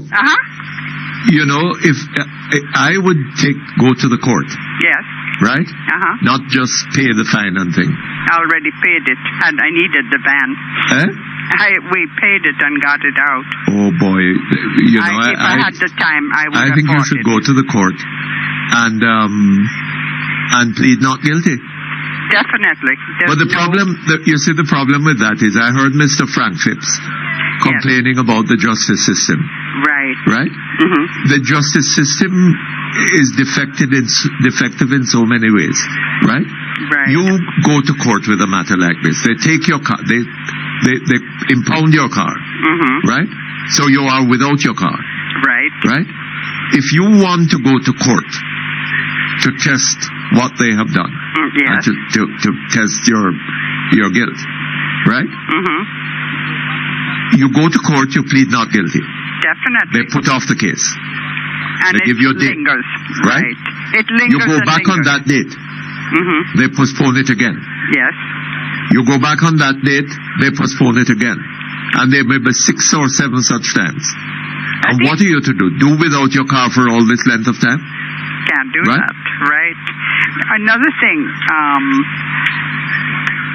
do they get elected into office or they put themselves in? Who is that? Your judges or whoever is there. No, the judges are put into office. They're not elected. Hold on just a moment. Thank you very much. We're back here. I'm asking, do they get elected? No, like they don't get elected. Or then maybe that's what they need. So when things are not done, they can vote them out. They're appointed by the Judicial Services Commission. Well, maybe they need which is itself appointed by the Governor General on the recommendation of the Prime Minister. After consultation with the Leader of the Opposition. Seems to me the people should vote them in. Huh? The people should vote them in, and when something like I don't know. Done, judging by the quality of the governments that they have voted in, I don't know that it would be particularly useful to have them voting in judges. Well, the people should have a say, not the Prime Minister. Huh? The people should have a say who goes into office. Well, I don't know, Mama. I know it's impossible. If we had separation of powers, yes, we could have a process like they have in the United States. Right. Right? I agree. Yes. Well, I'm hoping it will do some which good. Would be a more open process. Right. Yeah. At least I'm trying. I don't know who your mayor is of Holyoke Road, but I intend to write him a letter. He should see to it that there are signs put up. Yes. But if they are not signs, if there is no sign that says no parking, right, then you're not guilty of no parking.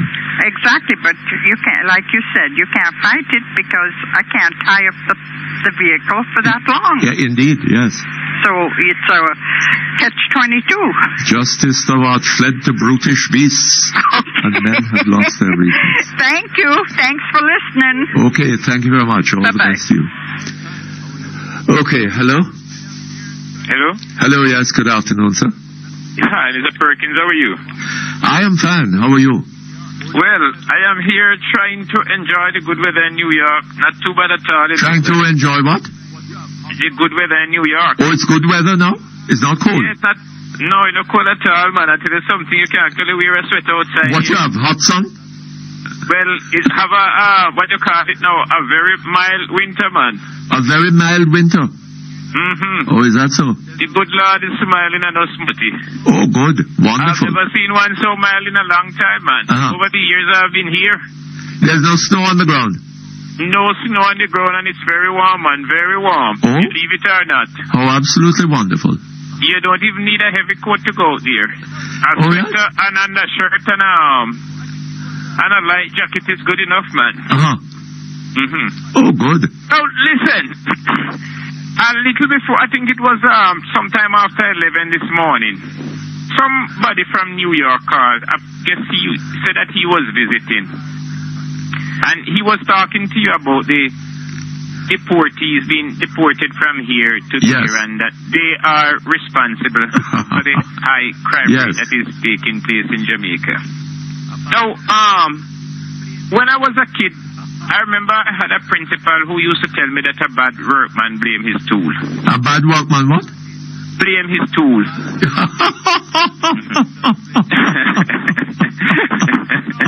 So, the first is... And the bad Jamaican doesn't blame his fools. No, I don't think a bad Jamaican blame his fool. So, we always blame the other side. I see.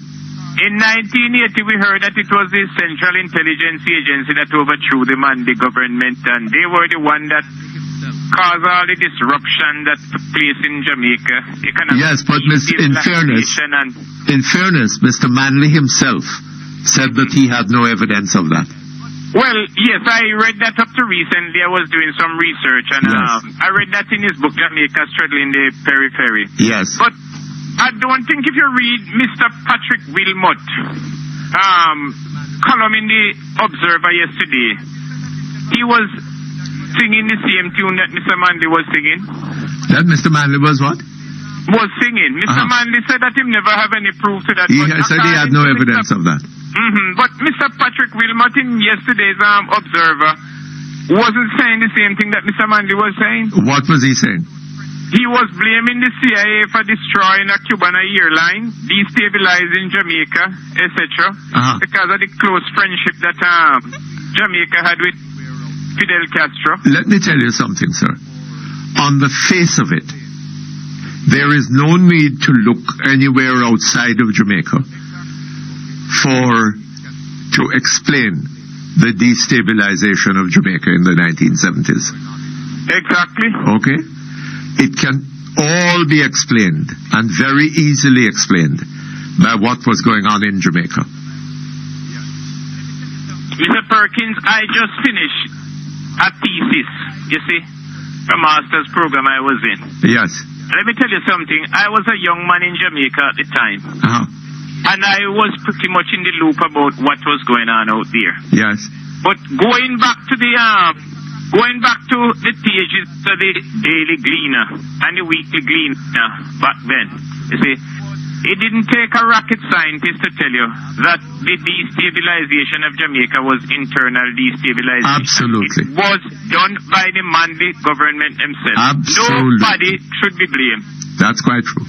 I do not think it was the CIA who manipulated Mr. Manley to go to Cuba, and on his return to Jamaica, invited Jamaicans who wanted to get richer, to get successful economically.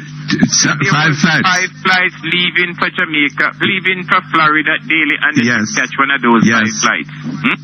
Yes. To the best of my knowledge, can you fill me in as to whether or not the CIA was responsible? Maybe the CIA was advising Mr. Manley. Maybe that is what happened. Maybe that it was the CIA. It was the CIA that told him that, right? Yes. They told him to say that. Perhaps it was the CIA as well who told him that he should have said to Mr. Castro, and he would go hands in hands to the mountain top with him. Well, all of that, right? And maybe the CIA also told him to have the state of emergency of 1976. Thank you very much. I am very happy that you've raised that one, Mr. Perkins. Right? Because I dealt with that one extensively in my research. And the CIA also told him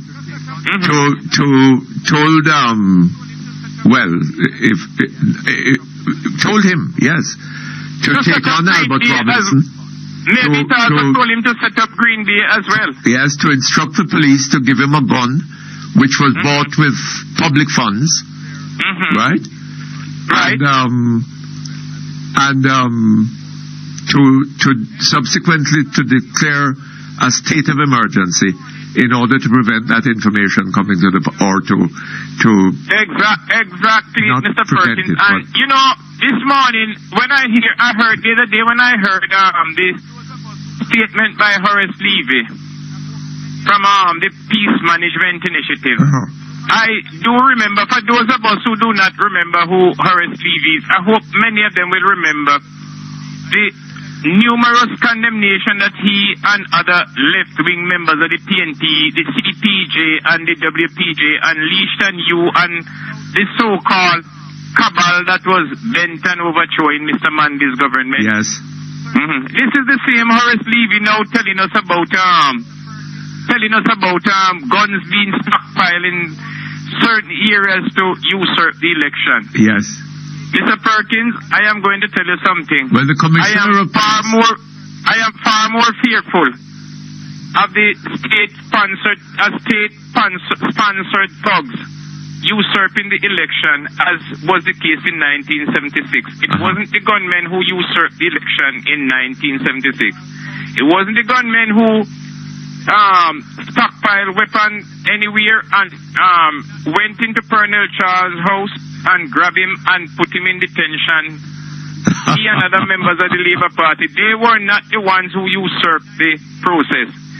It was the police who usurped the process. So I am far more fearful of the police than the gunmen. In 1980, the gunmen tried to shoot their way into usurping the democratic process. It did not work. But in 1976, it worked when the state-sponsored people intervened and usurped it. That is what we should be more fearful about, Mr. Perkins. I don't know if you agree with me or you disagree with me. Well, sir, I tell you something. We mustn't make light. I don't know that it was a good thing for the Commissioner of Police to come out with this frightening story about the likelihood of violence and bloodshed in the elections, in the election campaigning. But,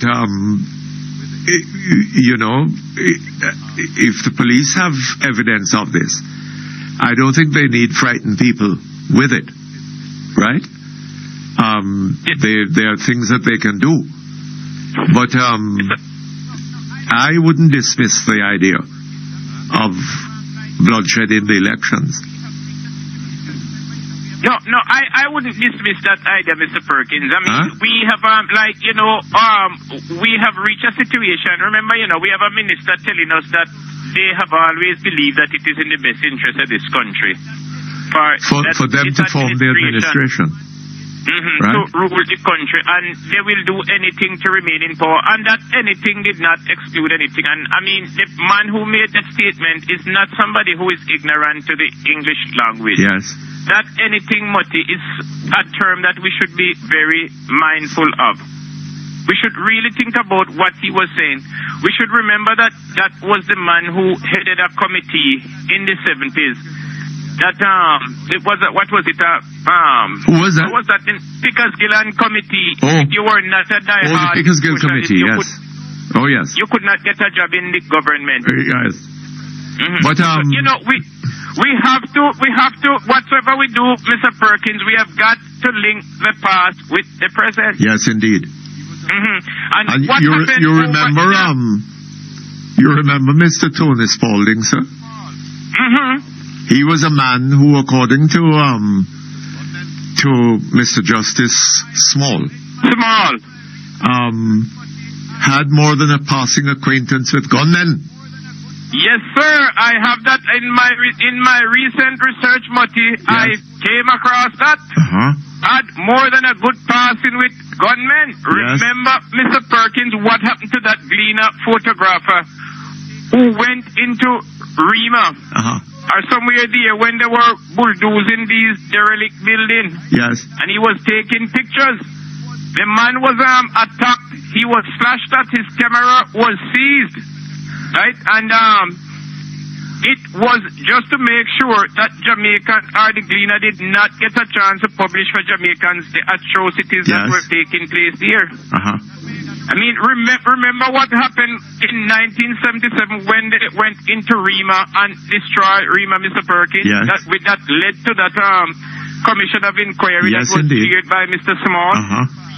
I hope many of them who are now talking about you and other journalists of the past being so subjective, being so dishonest and what have you. I really wonder if those people remember those atrocities, Mr. Perkins. Well, but you know that Mr. Spalding had a mentoring relationship with certain persons who are still around. Oh yes, that's exactly what I am talking about, Mutty, and that is what I say. We have to link the past with the present. Hold on just a moment for me, please, sir. Okay, thank you very much. We're back here online. Hello? Yes, hello? Mr. Perkins. Yes. Right, I'm here. Yeah, you were saying that some of those people who were linked to Mr. Spalding, they are still around. And that's one of the reasons why I say we have to link the past with the present. Yes, indeed. Mr. Manley went to Parliament and lied about the state of emergency. Yes.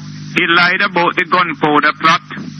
He lied about tape recordings of police conversation found in Mr. Charles' home and what have you. I mean, Mr. Perkins, we heard later on, right on your program there, the late Curtis Griffith, who was the Deputy Commissioner of Police at the time in charge of security in the country, denying that they had or he had any knowledge about what Mr. Manley went to Parliament and said. Yes, no, he that's said very so, strange, sir. Mr. Perkins, the top And he didn't security just man say in it the on country. He didn't just say it on my program. He said it to the Smith Commission when he was giving evidence to that commission. Right, I think it was Abe Dabdoob who was questioning him when he... I can't remember, but this was a statement that he volunteered. He wasn't asking... it wasn't under questioning. It wasn't under questioning. No, it wasn't. Well, he was giving evidence, but it was a statement that he volunteered. Nobody asked him any question about it. He came forward with it voluntarily. He wanted the commission to know that no report made by a special branch had anything to do with the declaration of a state of emergency. And that he, the head of special branch, had heard about it in the same way that other people heard about it when it was published in the newspapers. Right? You know, Mr. Perkins, when many of those people today who are idolizing and romanticizing Mr. Manley so much, you see, I really wonder if they take a little time out to look back at some of the things that transpired under the Manley administration. Yes. And really realize that a major portion of the moral decay that the country is now suffering from, it began right in the 70s while he was Prime Minister. Yes.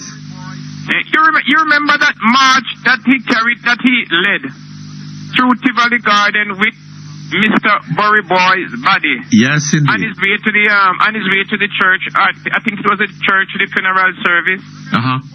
When he and several members of his cabinet were in attendance at that funeral. Yes. Remember what happened at the graveside, Mr. Perkins? Let me just refresh your memory. When they opened fire, a gun salute. Yes, in honor of the fallen Tug, right in front of the Prime Minister and the then Attorney General and several other cabinet members. Yes. You remember what the late Attorney General, what was his response to the complaint when people complain about the gun salute that was given there? No, I don't remember. The man said that him heard the explosion, but he thought it was firecrackers. Oh, yes. And that was at that time, Mr. Perkins, when the same government had banned the importation of firecrackers. Yes. I mean, look back at Mr. Manley out in his constituency, complimenting known gang members, including Burry Boy, referring to them as my passeros. I mean, how many people remember those things? Hello? I'm here. How many people remember those things? Those who have been around, those who are talking about making him a national hero. Was it the minister that talked about the firecrackers, or was it the clergyman who was doing it was the Attorney General, man, Lee Craft Robinson, who said that he thought it was firecrackers. I don't remember that specifically. Oh, yes, go back and do a little research. I remember those words, though, the thing about if you go back and you do a little research, but I seem to remember that it was a clergyman. It was the AG. You know, and I mean, when we look back at Mr. Manley back then and his minister, his people attacking the press the way they were attacking it, attacking journalists. What was the journalists doing and what was the press doing? Just reporting what was taking place in the country. The man broke up a cabinet meeting in which he was supposed to be discussing the nation's business. And along with several of his ministers, he marched on the Gleaner, shouting that threat, next time. Did they break up a cabinet meeting for that? Oh, yes. So Perkins, I'm going to provide you with some of those material, man. The man broke up a cabinet meeting. I remember the first, next time. Yes, man, the man broke up a cabinet meeting, man. Him and several of his ministers, including the immediate past Prime Minister here, Mr. Pattison, Tony Spalding, and others, and march on the Gleaner shouting next time. Oh, is that so? Yes. Well, I definitely remember the march.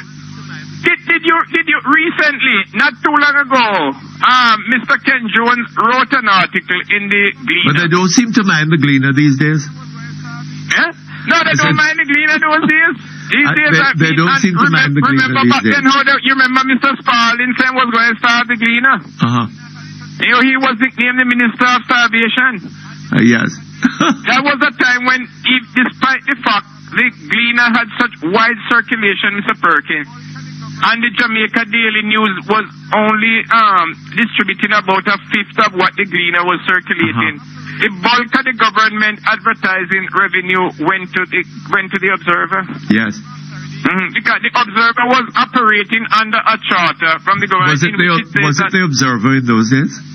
Not Observer, I'm sorry, the Jamaica Daily News. Yes. The Jamaica Daily News. They were operating under a charter that says that they were not supposed to support anything that wasn't progressive. They were supposed to be well, it was, let's put it this way, it was really in keeping with the third world country and the Soviet Union call at the United Nations, or UNESCO call for oh God, what was it now? You know, the nationalization of the press in their country. Yes. The New World Information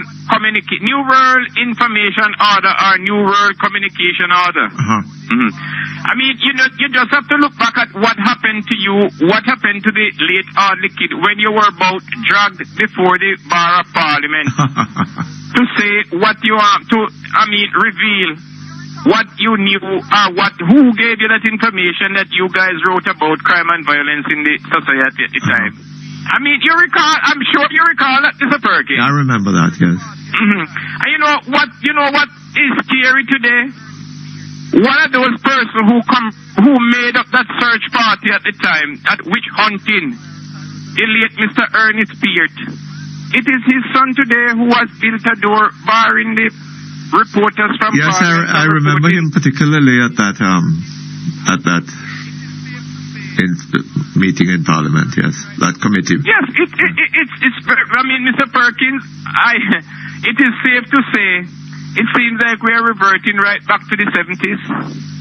Well, I don't know, sir. But let us see. And let us hope that we are not overtaken by we have more violence in Jamaica today than we had in 1980. Right? Oh, yes. There were Mr. Perkins, something like 865 persons murdered in that election year of 1980 in all of Jamaica. Last year, we had 1,330 murdered. No election, right? So I don't know what will happen if there's an election this year. I tell you something, Mr. Perkins. I don't know, with people in the society you see are so depraved today that it should come as no surprise that we are experiencing the level of anarchy that currently exists in the country. The murder, the looting and the shooting and what have you. See, Mr. Perkins, whenever time an economy is in a kind of crisis that the Jamaican economy is in, no work, little or no hope, no light at the end of the dark tunnel. I mean, it should come as no surprise to us that people have to be resorting to the type of violent action they have to be resorting to put food on their table. Well, I mean, what has really been done? Sister P says she come from the bowels of the poor, or the working class. What has she done since she has been there to really uplift the people, or to attack the depravity that exists in the country? What? The millions of dollars, Mr. Perkins, that has been spent to build that stadium round in Trelawney, built to host World Cup cricket. I wonder if we're going to get any returns on it. Couldn't we have used that money possibly to fulfill Mr. Pickersgill promise that by 2003 we would be pothole free in Jamaica? Yeah, I'm sure we could have, so. I mean, that is less important than in their view. When I heard that fellow from New York this morning telling you that crime is everywhere. There's a lot of crime here in New York. It really baffles me. Because crime is everywhere, mean that it should be accepted in Jamaica. At the level it's at in Jamaica today, it should be accepted. But, sir, to say that crime is everywhere is not to say that everywhere there is crime as much as there is in Jamaica, A. And B, that the persons who commit these crimes, particularly murders, largely get away with them. Right? The cleared up rate for murder in Jamaica is in the vicinity of 30%. That's very alarming, Mr. Yes, Perkins. and cleared up doesn't necessarily mean that somebody was convicted of that crime. Mm-hmm. Right? And whenever time you reveal such information to us, you are deemed a subjective person, a negative person. Well, right? But at the same time, those who consider themselves so positive, objective, they would have us kept in the dark forever. All right, so thank you very much. What a stage we have come to. All right, Mr. Perkins, nice thank you. All the best. Happy New Year. Thank you very much. The same to you. All righty. Bye-bye. Okay, we take a break. We come back shortly. Okay, thank you very much. We're back here online. Hello? Hello, good morning. Good afternoon. Good afternoon, sir. Mr. Perkins. Uh-huh. How are you doing? Not too bad. Another year? Eh? Another year or else? Another year. Another year. Yes, sir. Uh-huh. And it's start bloody already? Yes, it looks so. It's beginning to look awesome. But then we have as a people, we have a responsibility. Yes, we do have a responsibility. If it's to our children and our plants and our dumb things that cannot understand, we need to understand that sometime or the other we have to come together. Yes. Because this is the time when our back is against the wall. Uh-huh. And we are responsible. Well, we are responsible in that we choose our government, but I think that the government has a more immediate responsibility. Mr. Perkins, I just said earlier on, what the police, what they came out and said this, whatever speech he's making. I'm not hearing you very well. No, whatever speech he was making, right? Uh-huh. What he came out and said about the amount of gun that is in and the violence. Uh-huh. It is very irresponsible. That is for the police to know. I should not have thought that that is how a police commissioner would have handled a matter like this. Exactly. So what I'll say to Ms. Portia Simpson now is that now that it have come out and this have been said, what I think that she should do is after the cricket match, when that all that excitement, where we know that we'll have a little harmony, immediately she does, since we're supposed to have an election, call the election without any campaign. Who vote for who? Well, I don't think you're going to see that, sir. No, but that is the only way we can stop the scandal from continuing. Well, I'm not sure that is so. I mean, but let me ask you something. Who is it that would have an interest in introducing violence into the upcoming campaign? I tell you what. Who is it that you think would benefit if violence continue in our society? If what kind of violence? You mean like the murders and so on? The murders and so in other words, I think what we need to do. I beg your pardon? I think what happened is that the violence benefits some people in our society. Well, obviously the people who are committing the acts of violence are benefiting from it or hoping to. Right, and the church and the state benefit from it as well. How? Sir? How? I don't know. But they bury them and the Catholic cell and all that. I mean, everybody, in other words, what we need to see is that a life is a life, right? And we're supposed to be appreciating and respecting each other's space and life. Yes, but if we think about it in political terms. In political terms? Yes, I don't think that the government, the governing party, would govern from the having so much violence, so much these murders and so on being committed.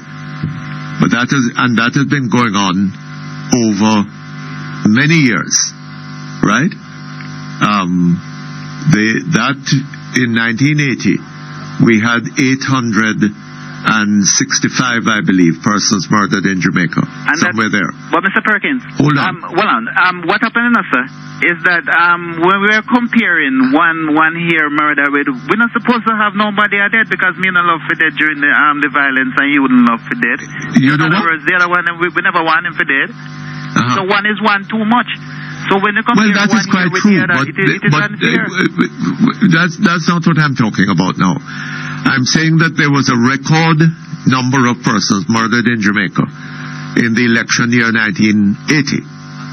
And that record remained for 16 years until 1996 when it was broken. And the murder rate has been trending upward since then. Right? Right, now, I don't think that any of that... What do you think we can Hold on, let me say what I want to say now. I don't think any of that would be beneficial to the government.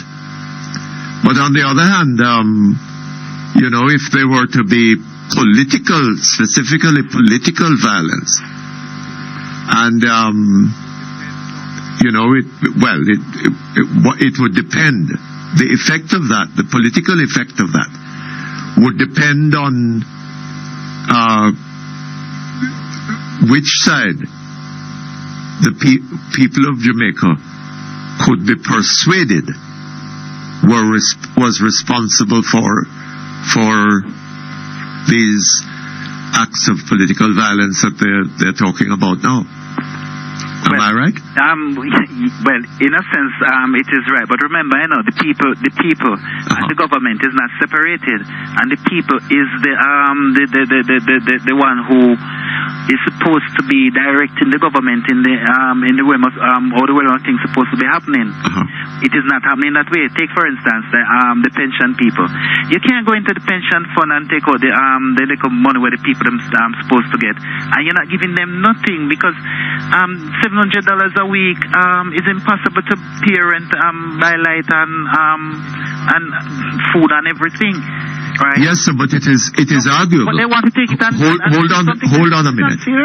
It is arguable, sir, and it seems to me reasonably obvious, true, that the government can gain greater political benefit from taking some of the NIS money and using it or promising to use it as a fund to support poor people going into business for themselves than they would gain from increasing the pensions of the poor black people whose pensions cannot now buy food. Cannot buy food? Well, how many pensioners are there? And how much money they have in the system want to take it to do something else? How many people will they be able to give a touch with the money that they're taking out of that fund? I'm going to do something else with it. For politics, it is not fair. But if a lot of political violence occurs, and the electorate could be persuaded that it was the Labour Party that was responsible for it, that would obviously be beneficial to the government. But what about the people who are on the other hand, if violence occurred and the Labour Party could persuade the people that the PNP was responsible for it, then that would be beneficial to the Labour Party. All right, so for this year, where are we getting? Are we getting to be a set of people who are collectively with some common sense, or just people with degrees without common sense? I don't know, sir. Well, we need to have a collective thinking because the degrees is not taking us where we're supposed to be going. So we need to go back into our little farmer man who can say, yes, this is how we do this and how we do this. And we get keep your voice up. Now what we're saying, we need to go to the people who can instruct us how we can get out of our little rut in terms of farming and go back into whatever means to go back into our garment industry, so that the dressmakers will go back into some and start admiring our own products. Because what we are doing now is taking everything off of the shelf. The Bible call it man-made famine, and that is what we are creating. If anything, these people take them things off of the shelf, we're going down in a starvation when we can feed the nation. And it is stupid for us to be saying that we're farming and we're taking everything from off the shelf.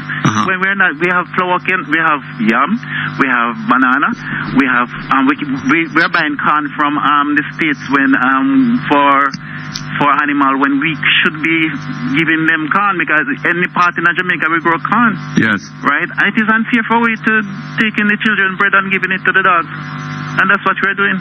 Yes. Taking things from off the shelf and forgetting the farmers. All right, sir. And thank you for having me, sir. Thank you very much. And I hope for New Year we might have a conscious Jamaica, really. Bless you. All right, thanks. We take a break. We come back shortly. Okay, thank you very much. We're back here online. Hello? Hello? Hello, yes, good afternoon. Good afternoon, Mr. Perkins. Happy New Year. First time calling your program. I beg your pardon? I said Happy New Year. Would you speak up for me, please? Happy New Year. Oh, the very happiest of New Years to you. It's my first time calling your program. And you're living in Jamaica? Yes. Oh, Lord. I don't know how happy the New Year will be for you then. Mr. Perkins, I have a serious problem. As happy as it can be. I hope you'll have it. I have a serious problem, Mr. Perkins. Yes. My internet has been down for 3 weeks now. Your what? Internet. Oh, the internet. Yes, it has been down for 3 weeks now. I've been trying to call Cable and Wireless, and every single time I call, I get the runaround. The first time I called, they tried to make it seem as if something was wrong with my machine at home. So I got a technician to come, look at my machine. He said that nothing was wrong with it, and this is the third person now that he's coming to look at their machine, and Cable and Wireless is telling them that there's a problem with the machine. I called them, but they said that probably it's a problem with my firewall that is on the machine. With your what? The firewall that is on the machine, which is here to block the viruses, right? So I said, how can it be the firewall if the firewall is there to block viruses? How can it be a problem? And besides, the firewall has been there for a long time. It has been there before this problem came about, and there was no problem in browsing the internet before. The holiday went through, no internet. So all my family and friends abroad, no contact through the internet from them. All right, I called them back yesterday, or day before yesterday. They said that they don't know what is wrong, and them take 10 days and whatever.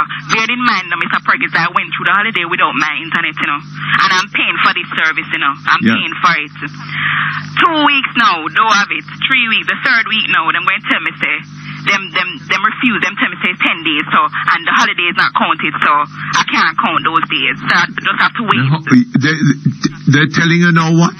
That the holidays is not included in the 10 days. It's 10 working days. Yes. The holidays is not included. The weekend is not included. Right?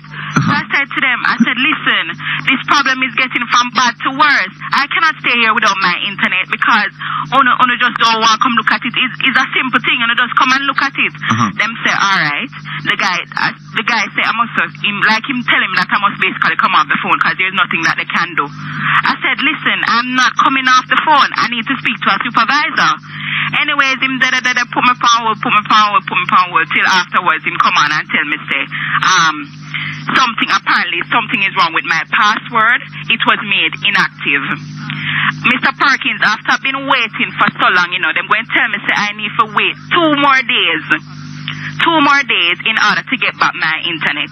Right? So I said to him, okay, 2 more days, why is it that you couldn't find out this problem before?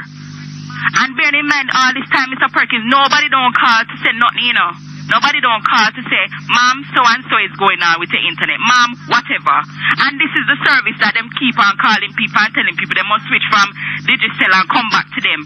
Yes. I mean, Cable and Wireless, I'm so upset with them right now, Mr. Perkins. It is not even funny. And I'm a young person. I cannot, Mr. Perkins, I'm so upset. I am so upset. And then I call back today, they're going to tell me, say, it's not 2 days. It's going to take a little more time. Look here, Mom. Don't be upset with Cable and Wireless. Right? Yes, Mr. Perkins. Cable and Wireless is doing no more and is able to do no more than your government allows them to do. Right? Yes, Mr. Perkins. Okay. Now, if the government allows all these companies to come in here, right? Not these aren't new investments.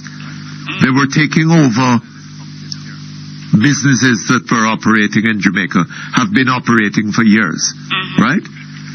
Cable and Wireless comes in here, and that is how it treats you, a customer. Now, what recourse do you have? Well, Mr. Perkins, right now... Somebody would tell you, phone the OUR. When you phone the OUR... I can't owe them $1, because if I owe them $1, my service is going to be disconnected. But of course, yes. It is going to be disconnected. Of course. I'm so tired of it. When it's not one tapping up your light bill, Cable and Wireless alone. Bill, tapping it up and giving an estimated amount. Yes. Them don't come read the meter. Is the next one giving you problems. What you have in this country is a political problem, right? If you had a government that was concerned to protect the citizens of this country from exploitation, then that wouldn't be happening. There would be some way of reporting that, right? Reporting it to the OUR would do something about it, right? You know anybody who has reported anything to the OUR? It don't make no sense. It don't make no sense. Oh, come. That is what you have. Cable and Wireless is free to do that to you. It don't make no sense. Mr. Perkins, 3 weeks, and up to a while ago I called them put me on hold. Yes. I've been on, I'm telling you, but I was looking at the clock. I went on the phone from about 12 o'clock, and I did not come off the phone until and you're paying for that. And up until this minute, nobody has answered the call. The guy come on and say, he's going to put me on hold. He's going to take my number and tell him supervisor to call me back. I said, no sir, I'm not going to hang up my phone, because every time I hang up my phone, when the son is going to take my number and give it to supervisor, nobody don't call me. Yes, but so I'm going to hold. But all this time that you're spending on the phone, you are paying for. Exactly. Okay. I am paying for it, and it's for them so that you are prepared to hold. Cable and Wireless is happy to have 3 weeks, Mr. Perkins, 3 weeks, and bearing in mind, I am not the only person that they do this to. I am not the only person, because up to the other day, a friend of mine at her business place, she was saying to me that her internet had been down for probably a month. Yeah. And she had to call and be bad. She had to call and behave very badly on the phone before they even came to look at the internet services. Well, she lucky they did it even after that. I am so They're under no compulsion to do it. I can't believe that this is the and then every minute them up on TV are advertising, Mr. Perkins. Oh yeah. I don't understand. This is the kind of service that they're advertising for us to come into. Well, I don't understand.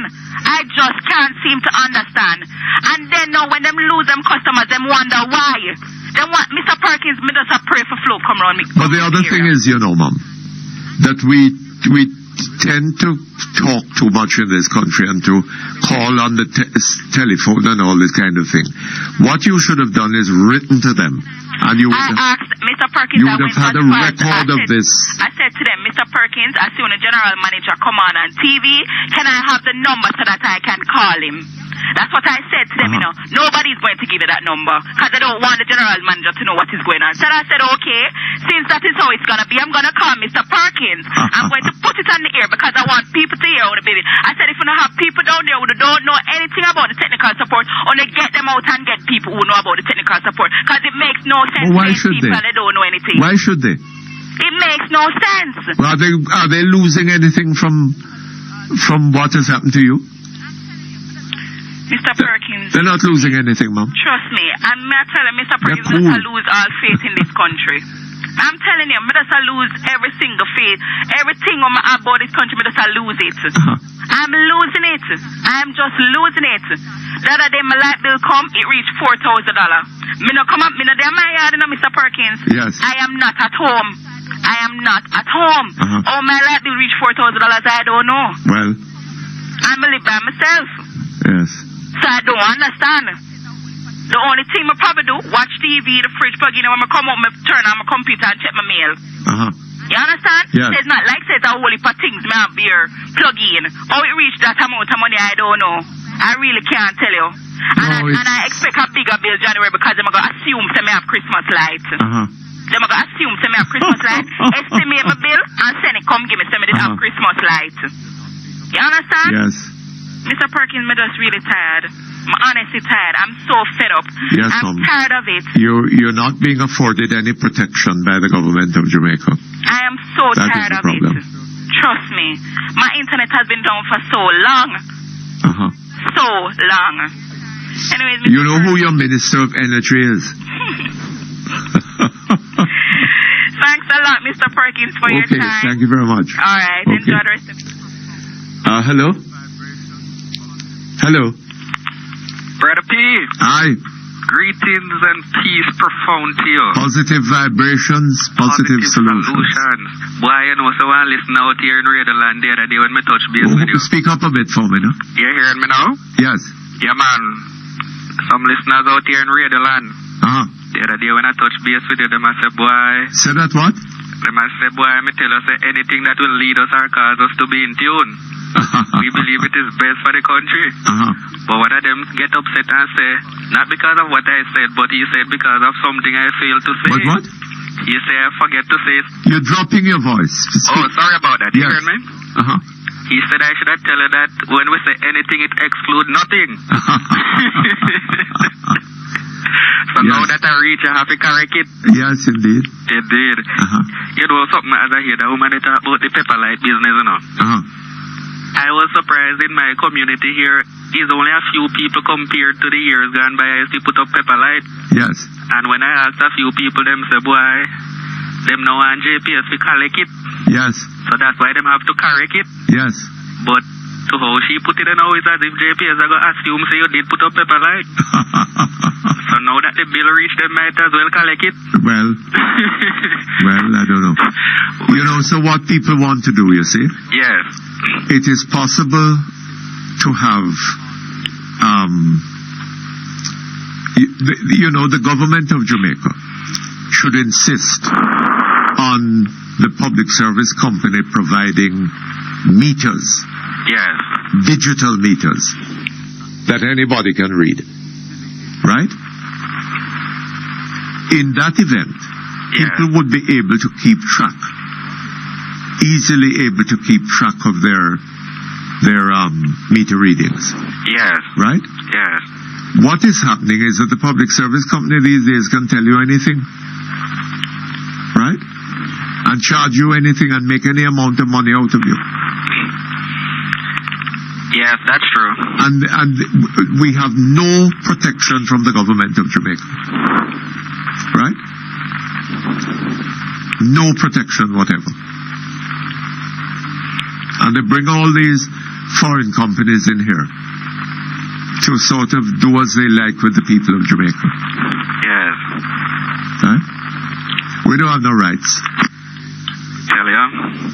Well, this is the year of decision, perhaps. I mean, public service company. Their power fails from time whenever, and there's nothing you can do about that. Yes. Right? Yes. But you keep their money for a day and see what happens. Okay? That's what I mean. Yes. I tell you. Hold on 1 minute.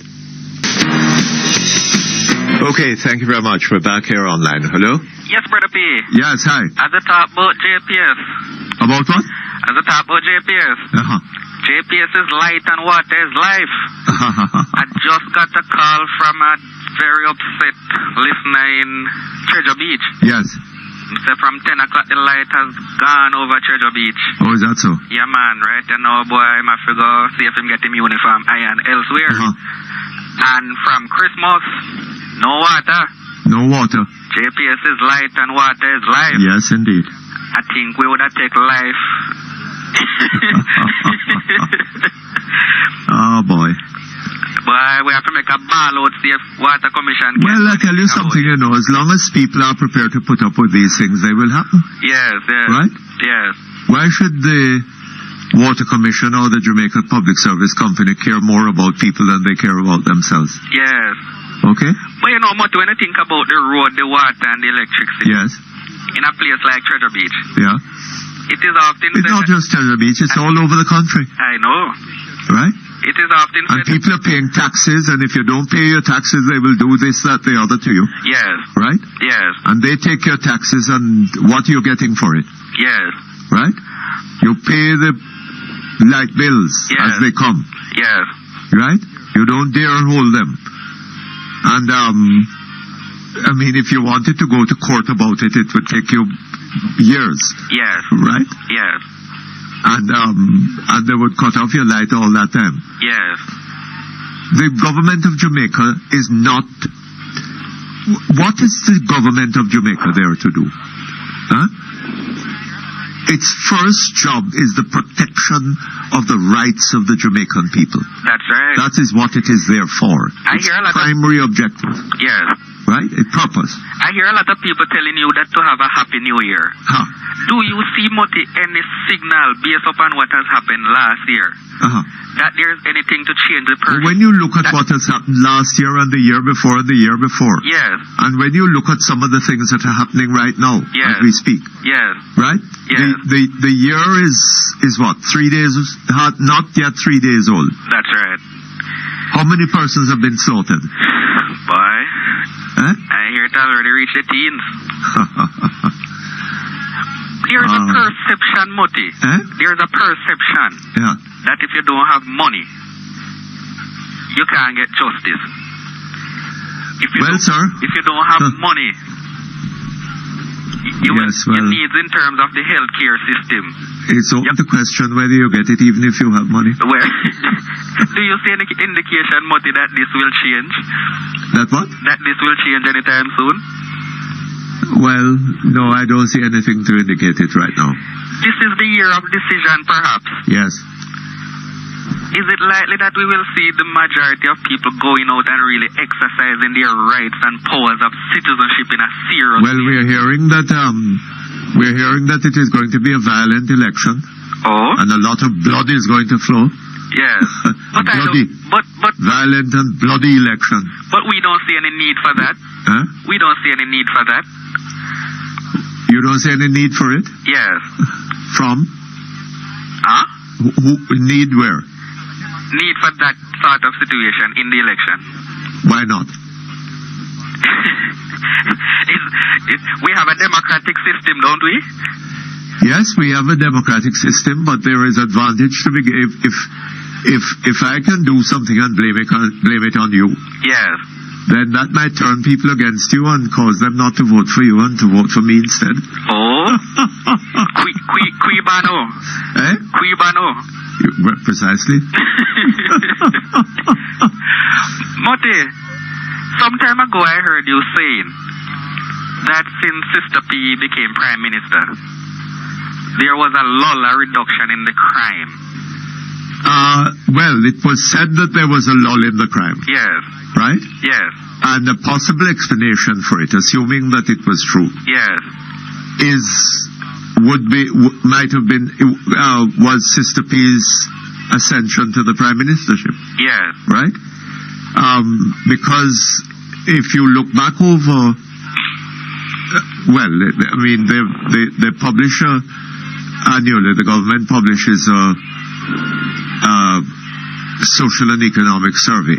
Yes. And there's in it a survey of crime. Yes. For the year. Yes. And if you go back over those, yes, you find that that when there is a change of government, yes, the older the government gets, yes, the more crime there is. Yes. And when there is a change of government, there is a fall in the rate of crime. Yes. Right? Yes. And if we had a fall, if we had a fall in the rate of crime earlier in this year, yes. I mean, the likelihood is, in my view, that it had something to do with Sister P, a woman from the bowels of the working, a woman yes. from the bowels of the working class, yes. becoming prime minister. They're saying, and a lot of people may have hoped, yes. may have that, or seen reason to hope, yes. that there would be a radical shift, yes. in the policies and approaches of the government. Oh, right? Yes. As that hope yes. is disappointed, yes. then the one would expect the rate of crime to return to what it was. Yes. Right? I wonder if a certain economist would perhaps provide us with any empirical evidence of that. Empirical evidence. To back up your to back up your analyses. Well, I don't know whether the empiricist yes. would be concerned to go into that area of discussion. Yes. I don't know.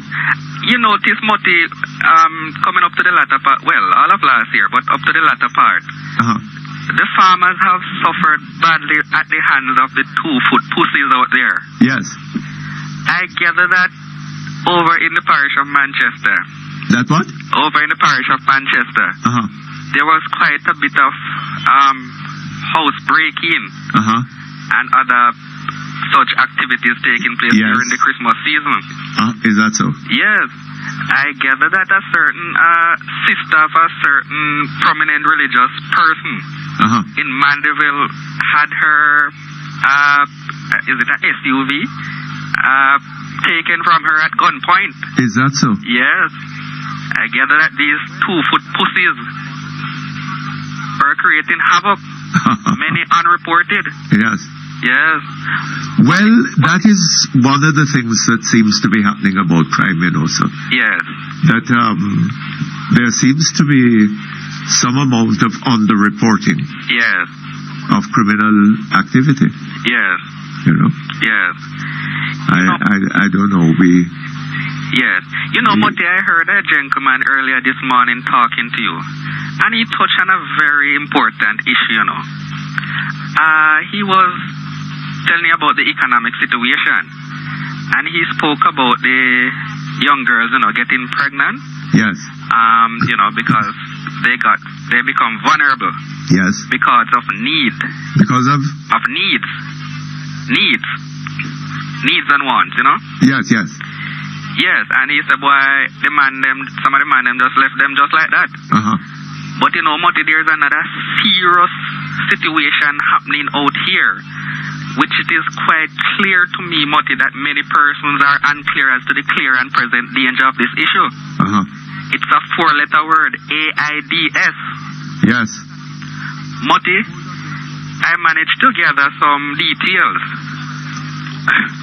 as to the statistics. Hold on just a moment.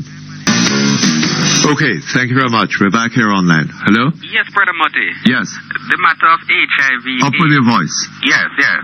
The matter of HIV/AIDS in Jamaica. Yes. I was trying to get the latest statistics, you know, to highlight this problem. But I managed to get a hold of some from January to December 2005. Yes. For example, 1,344 persons with AIDS, 496 males. With what? With 496 females. Males. Males.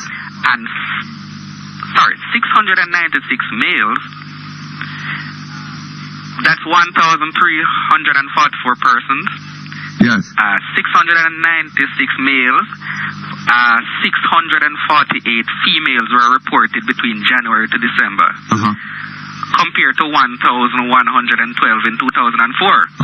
This is at least 4 new cases diagnosed each day in 2005. Yes. Another frightening statistics Brother P, is that in 2000... But talking about the AIDS thing in 2004, Mutty. Hold on. Yes. Talking about the AIDS. Yes. If young people grow up yes. with the feeling yes. that they're not going to live to see 23 or whatever it is. Yes. So they could as well get as much as they can. Yes. Right now. Yes. Right? Yes. People are going to not to postpone gratification. They're going to jump at it. Yes. Right? Yes. Including sexual gratification. Well, I call it sexual exuberance. Well, whatever you call it. Yes. And that is going to lead to a more rapid spread yes. of a disease like AIDS. But I tell you something. Right? Yes. And yes. It is noticeable yes. that the authority, medical professionals and people are telling us. Yes. Well, epidemiologists and so on. Yes. That what you must do is use a condom, right? Well, Mutty, I kind of sympathize with them, Eh? I kind of sympathize with them because... No, but hopefully what we ought to have been hearing yes. them say yes. is refrain from this. What is your rush to get into sex at 13? In my humble opinion, Mutty. Because that has other implications too. Indeed. But based on the situation now... I don't want to use the word irredeemable, but perhaps they're trying to put out the message in a concise way to have a effect. So they say, boy, young people gonna do it anyway. Precisely. So use a condom, protect yourself. Precisely the point. You touch a point there, Mutty, right? because did you realize that in 2004? HIV was the second leading cause of death for both young men and women in Jamaica. Between the age group 15 and 24. Yes. And is also a leading cause of death among Jamaican children. So what was the leading cause of death? Well, I will have to get my sources to work on that one. But yes. It is terrible, Mutty, and I mean, based on my, interactions with persons on the ground, so to speak, some people, Mutty, is as if they must say, boy, well, a few persons who otherwise would have thought were sensible. So, boy, something has to kill them anyway, so... yes, indeed. Might as well them do as they want. Let me tell you something, Yes. This society is rotting. Yes. Right? Many of us are concerned about the depravity. About the? The depravity. Yes. Yes. Yes, well, I don't know. But Mutty, have you ever managed to observe or to see the pain and suffering that a person goes through? Have you ever managed to observe or see the pain and suffering that a person goes through when they reach the last stages? When what? When they reach the last stage of this disease taking a toll on their body? No, I've never really had to endure that. It's not a pretty sight. I'm sure. I tell you. I'm sure. And among the reported cases of AIDS, on whom data are available, 81% of the cases, the main risk factors fueling the epidemic are multiple sex partners. Yes. Among other things. Yes. But yes, well, I'm really wondering, the last I heard was it's about over 15,000 persons island-wide up to last year. That's the statistics. Most of those young people, sir, are not expecting to live to be 60 and 70 and 80 and yes, yes. So they think they better get it now. But it's and if AIDS carries them away, yes. Well, what's the difference? I mean, it could have been a gun, could have been a bullet. Yes, but I mean, one can't just live like that. Sorry. I mean, yes. Yes, well. It's terrible, Mutty. 4 new terrible. cases a day. It's terrible. Terrible is... By the way, I was speaking to 1 and 2 persons who I'm acquainted with the other day, suggesting to them what they would think about doing a blood test. And I find that many persons are reluctant. Yes. I went and did one myself the other day. Yes. I must admit I have been through that kind of exuberance. You have a what? I have been through that kind of exuberance. Oh, you have? Yes. I see. So I wanted to check myself to see if I was okay. I see. Because I decided that when the result reach, if I am positive, I will not be able to correct it. But if I am negative, my actions from now on would be corrected. I see. If you know what I mean. I follow you. But why is it, Mutty, do you believe that so many persons are afraid of going to do a AIDS test? Well, because going to do a blood test? HIV test, yes. Well, because because of their sexual behavior. They're all over the place, and they don't know what may have happened to them. Do you agree with some of them that they're better off not knowing? I should not have thought so. First of all, I think that for them to be endangering other people is not a good thing. By the way, did you realize that in the parish of Westmoreland, they have the highest rate of reported cases among pregnant women? Is that so? Now, can you imagine a woman being pregnant and getting that sort of news that she's HIV positive? That is one hell of a stress, you know, Mutty. I should think so. I should think so. I remember, if they tell her that you have 15% out of every couple hundred, you have to add 15% male to that list. Yes. So you need a man to get the woman pregnant. You know? But I gather that there are drugs that you can take these days that extend your life. But given what we heard about that poor man, the blind man who fell into the hole and damaged and hurt himself. Oh yes, I come into that. Yes, and he goes to the clinic and they tell him to go away. Yes. I don't really see, if they can't deal with that, I don't see how they're going to deal with the other thing. Yes. You know, the other day I was at a certain place at a certain time and overheard a conversation between some persons, shall I say, in the health system. And they were warning of persons out there who, that you have some persons who have the disease, Mutty, and they develop a sort of anger or vengeance. Yes. And decide want to infect other people. That's right. Yes. So that is another serious thing. I want to make a special appeal to especially the young girls. Yes. Who are vulnerable. Yeah. Some because of need, others because of greed. I mean, you can't just open up to any and every. That is quite true. And so these young girls, they should be holding back, Yes.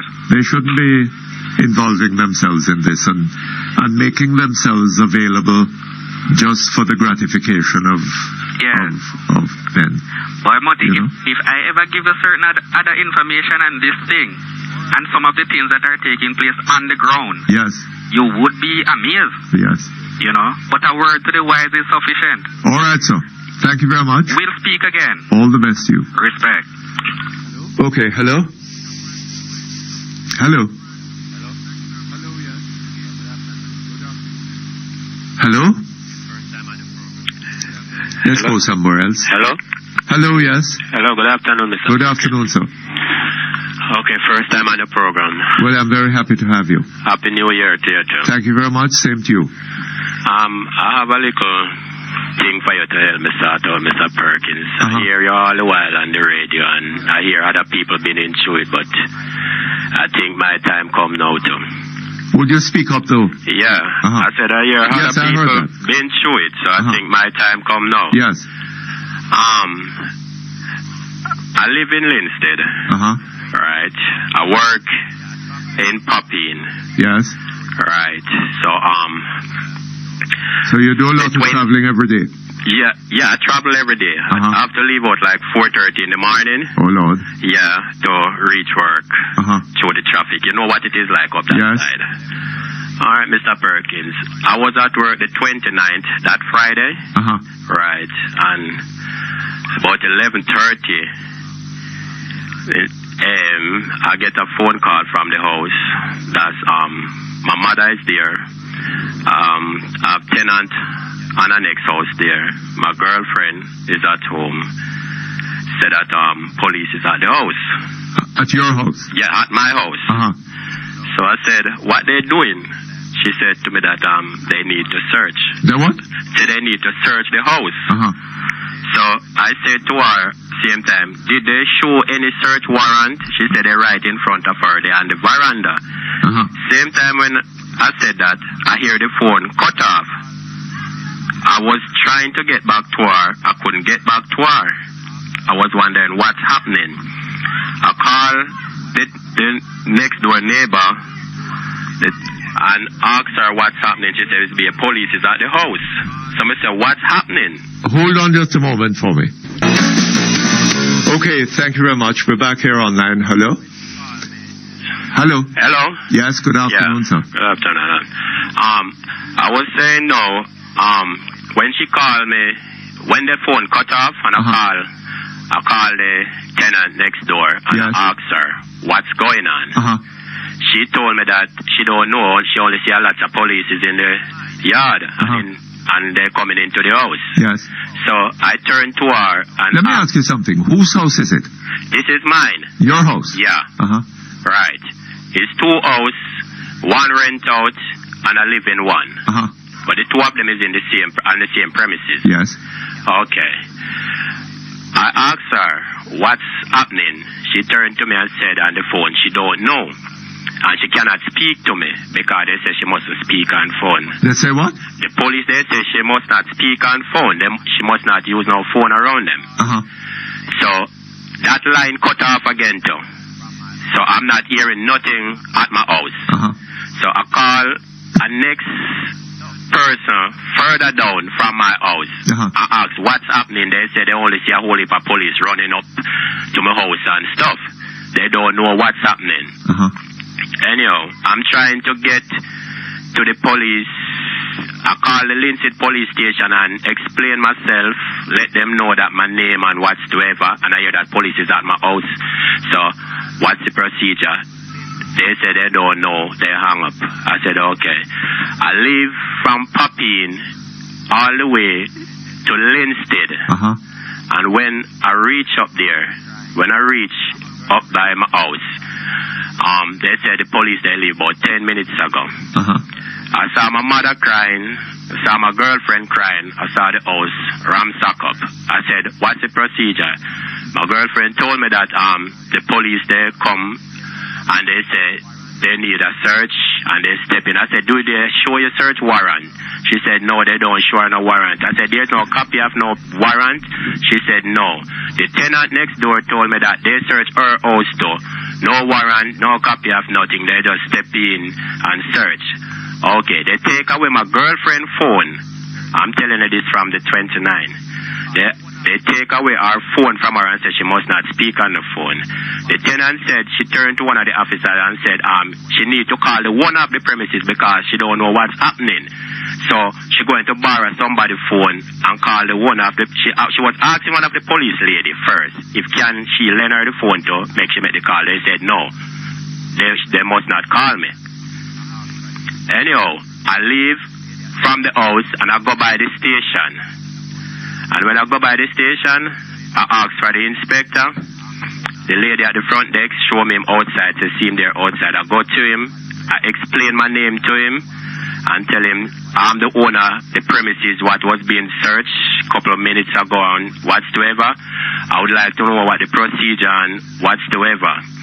He turned to me and said that I must sit down on the bench. He soon be back. And he drive out of the station. And I was there sitting from at least 10 after 1 until about 10 to 2. And I have workman. I'm a contractor. I'm a builder. I have workman in Papine to come back and pay on the Friday evening. Yes. To all of that traffic to head back in town. So I end up leave the station. Before I leave the station, I go inside back to the guard room and I ask the lady at the front desk again, do you know what time the inspector going to get back or what time he would be back because I have things to sort out. They said they don't know. So I end up said, okay, thank you. So I leave the station, come back, pay bill in Papine, reach back at the Linseed police station about 10 to 8 in the night. Same night. I saw one of the police what was at my house. I turned to him and I said, I get to understand he was at my house today. What's the problem? What's the matter? Where's the inspector? I need to speak to someone. He turned to me. He said the inspector wouldn't come there until Saturday morning, 10 o'clock. You must come back Saturday morning. 10 o'clock. Yeah. Right. I've been there, Mr. Perkins, Saturday morning, 10:30. I was supposed to be at work Saturday again.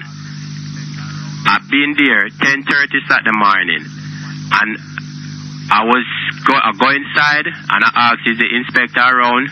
No. I asked, did anyone know what time the inspector will be in? No. You understand me? I leave the station, Mr. Perkins. I leave back the station and heading back to Papine to work. And from right there until now, no one contact me, no one say anything to me. No, my girlfriend phone the inspector having it same way. Until now, I don't know what's happening, what's going on. My tenant, she leave the house because she don't know what's happening. I end up, my girlfriend leave the house because nobody know what's happening. Right now, I'm at work speaking to you.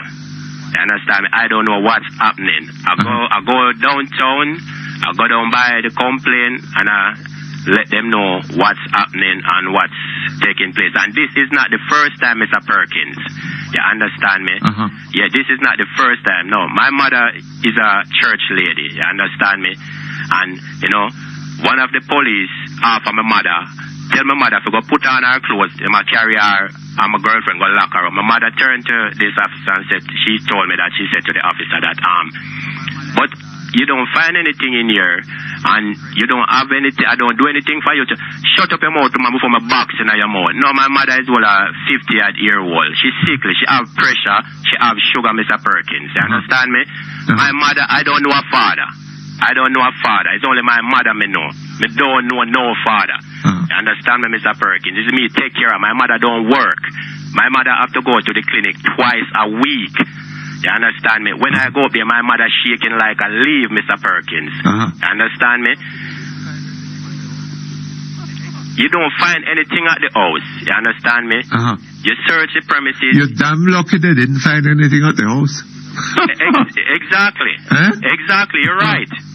You're right. Yeah, you're right. You understand me? Could have found. You're right. You understand me? No, my girlfriend phone, that's what she get called because she do catering work. You understand me? They call her on and off on her job, right?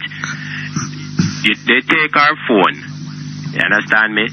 All her call and whatsoever. There's nothing. For she's innocent. It's not just she's someone. She's a working class person. Everyone in that house is working class except my mother. You understand me? And if I go to the station and I explain myself, you understand me? I'm the one off the premises. You just search, right?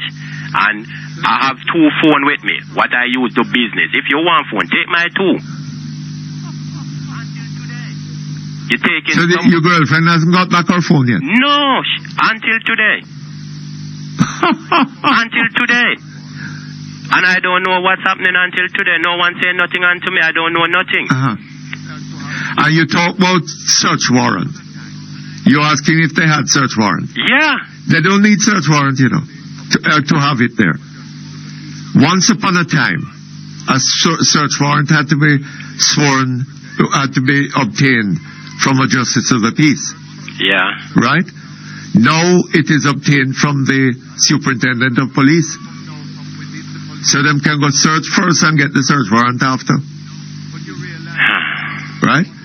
Search warrant come now from within the police force. Right? Okay. But you realize what is happening. Yeah, I see it very clear. That as a citizen of this country, you know, you are owed no respect by the police. You have no legal rights. They can walk into your house, turn it upside down, mess it up, and you must go fix it back. I have my girlfriend phone until now. Yes. And nobody locked up, nobody charged, and there's they have no charge. But she can't make a telephone call. Exactly. Right? She must not call the owner. Because they say she must make a telephone call. And that is the end of that. There's no need for any law. Right?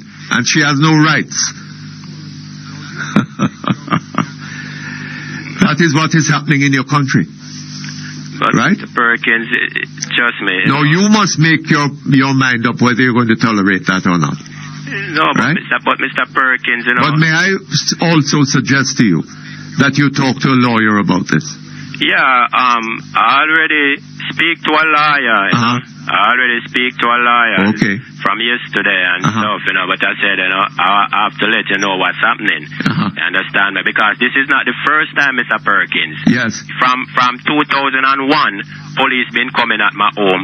But the thing about it, those police who come there, they come there and, you know, act in proper manner. You understand me, Mr. Perkins? Yes. You know, police come there, and when they come there, they talk to me. Hold on just a moment.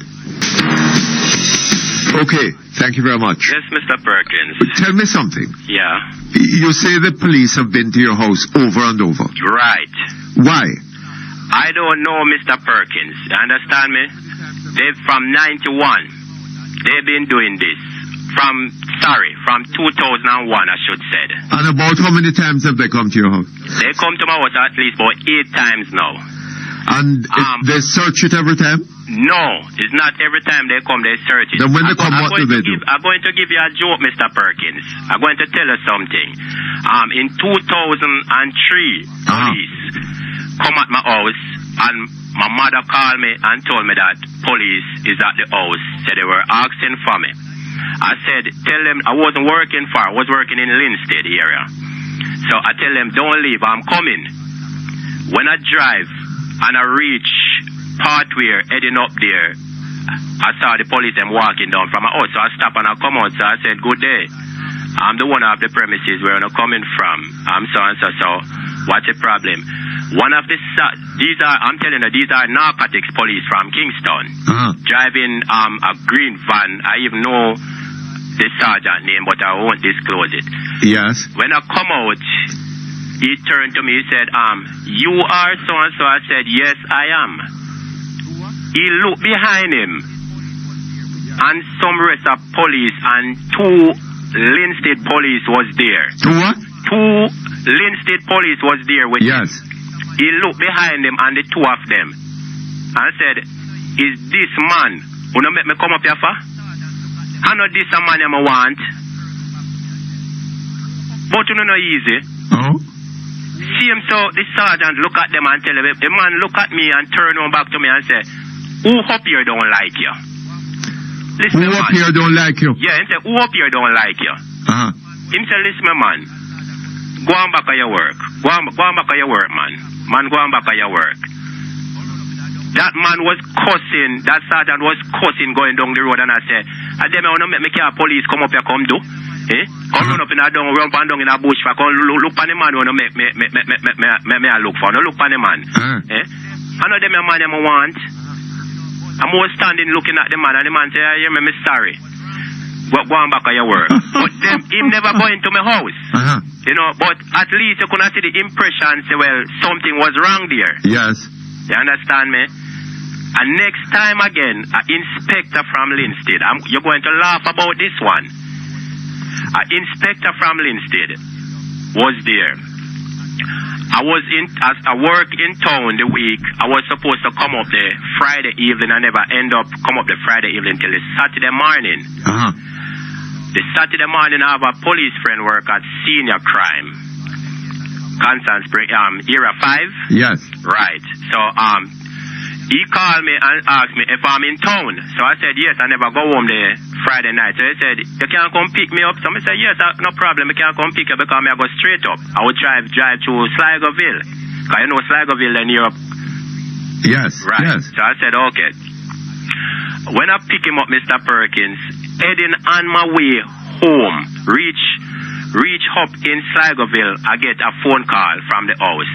I said, my mother called me, so I said, what happened in the morning, you know, when I answered the phone? My mother tell me, said that it's be a police in the yard. So I said, doing what? she said they said walking and looking around because they hear that they get call from control say that me's up there fire and pay a gunshot in the morning. So you up there fire and gunshot? In the morning. I have police that proven a witness. I'm coming from town with an officer in my car. And the Linstead police was there saying that to my mother. So just look at this now. If I didn't even sleep there that night and wake up that morning, what would happen? So the police, what was in the car? They just choose the wrong night. The wrong morning. The wrong morning. But the thing about it, Mr. Perkins, each time they come at the house, I never be there. That's the thing about it. I don't know why. The police officer called the Linstead police station and said, maybe you're a lucky fellow. Yeah. Maybe if you're at the house all now, you hear a shootout. Exactly. That's what I'm saying.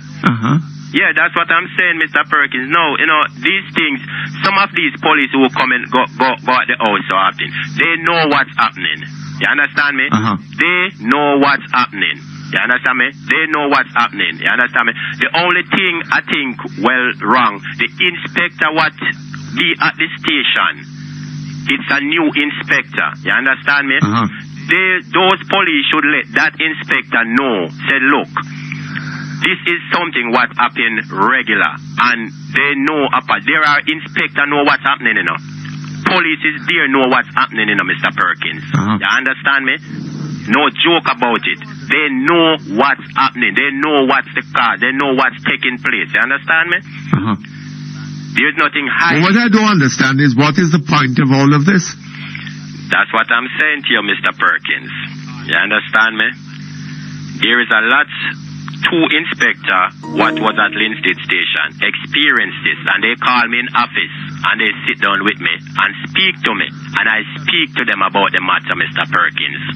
Oh, there was a report of something to them? Right.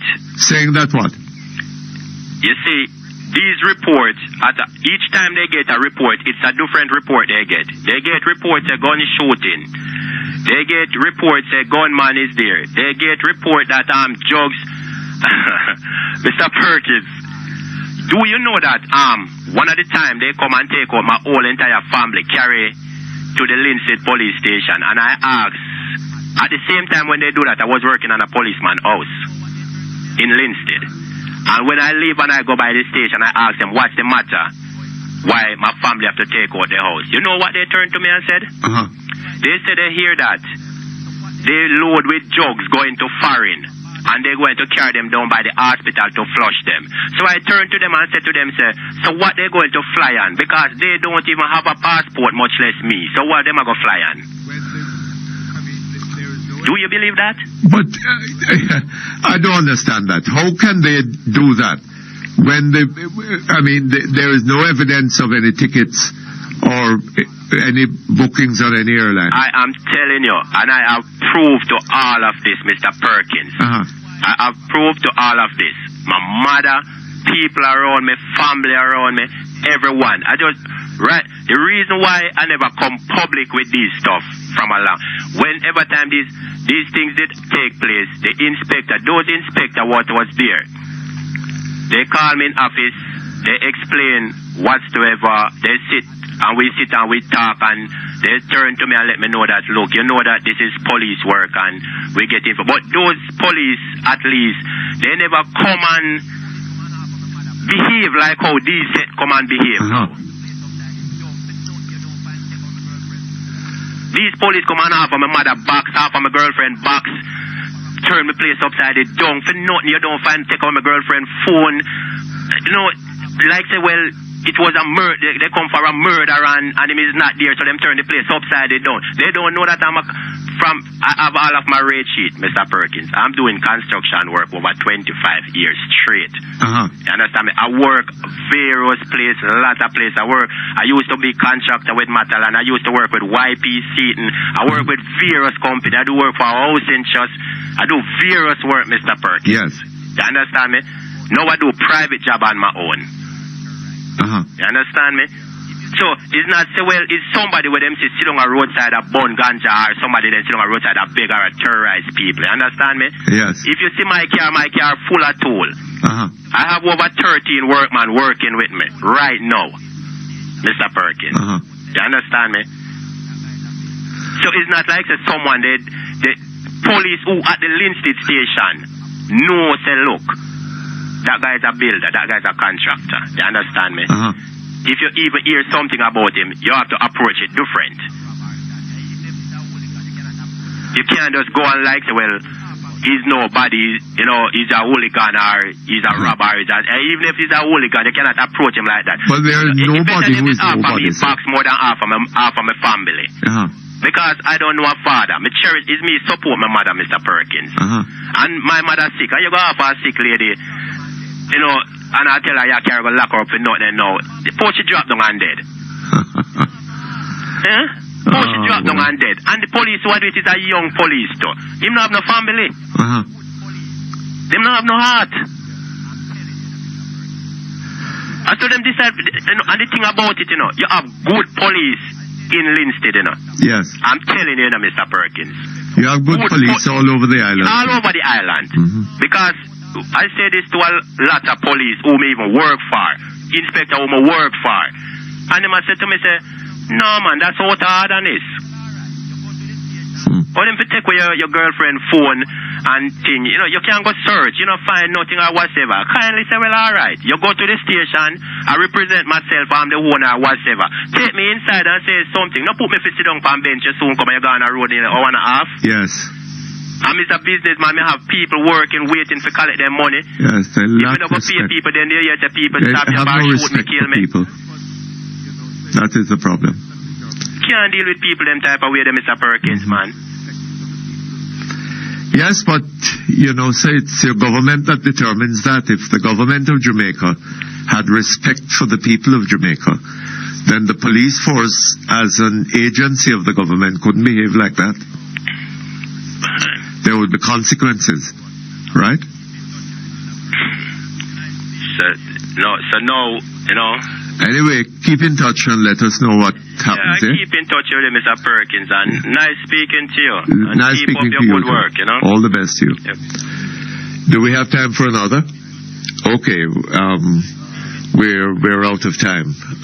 That brings us then to the end of Perkins Online for today. I am not going to be here tomorrow. Mrs. Williams will be here. Look forward to being back with you on Monday. I think she'll be here not just tomorrow, but Friday too.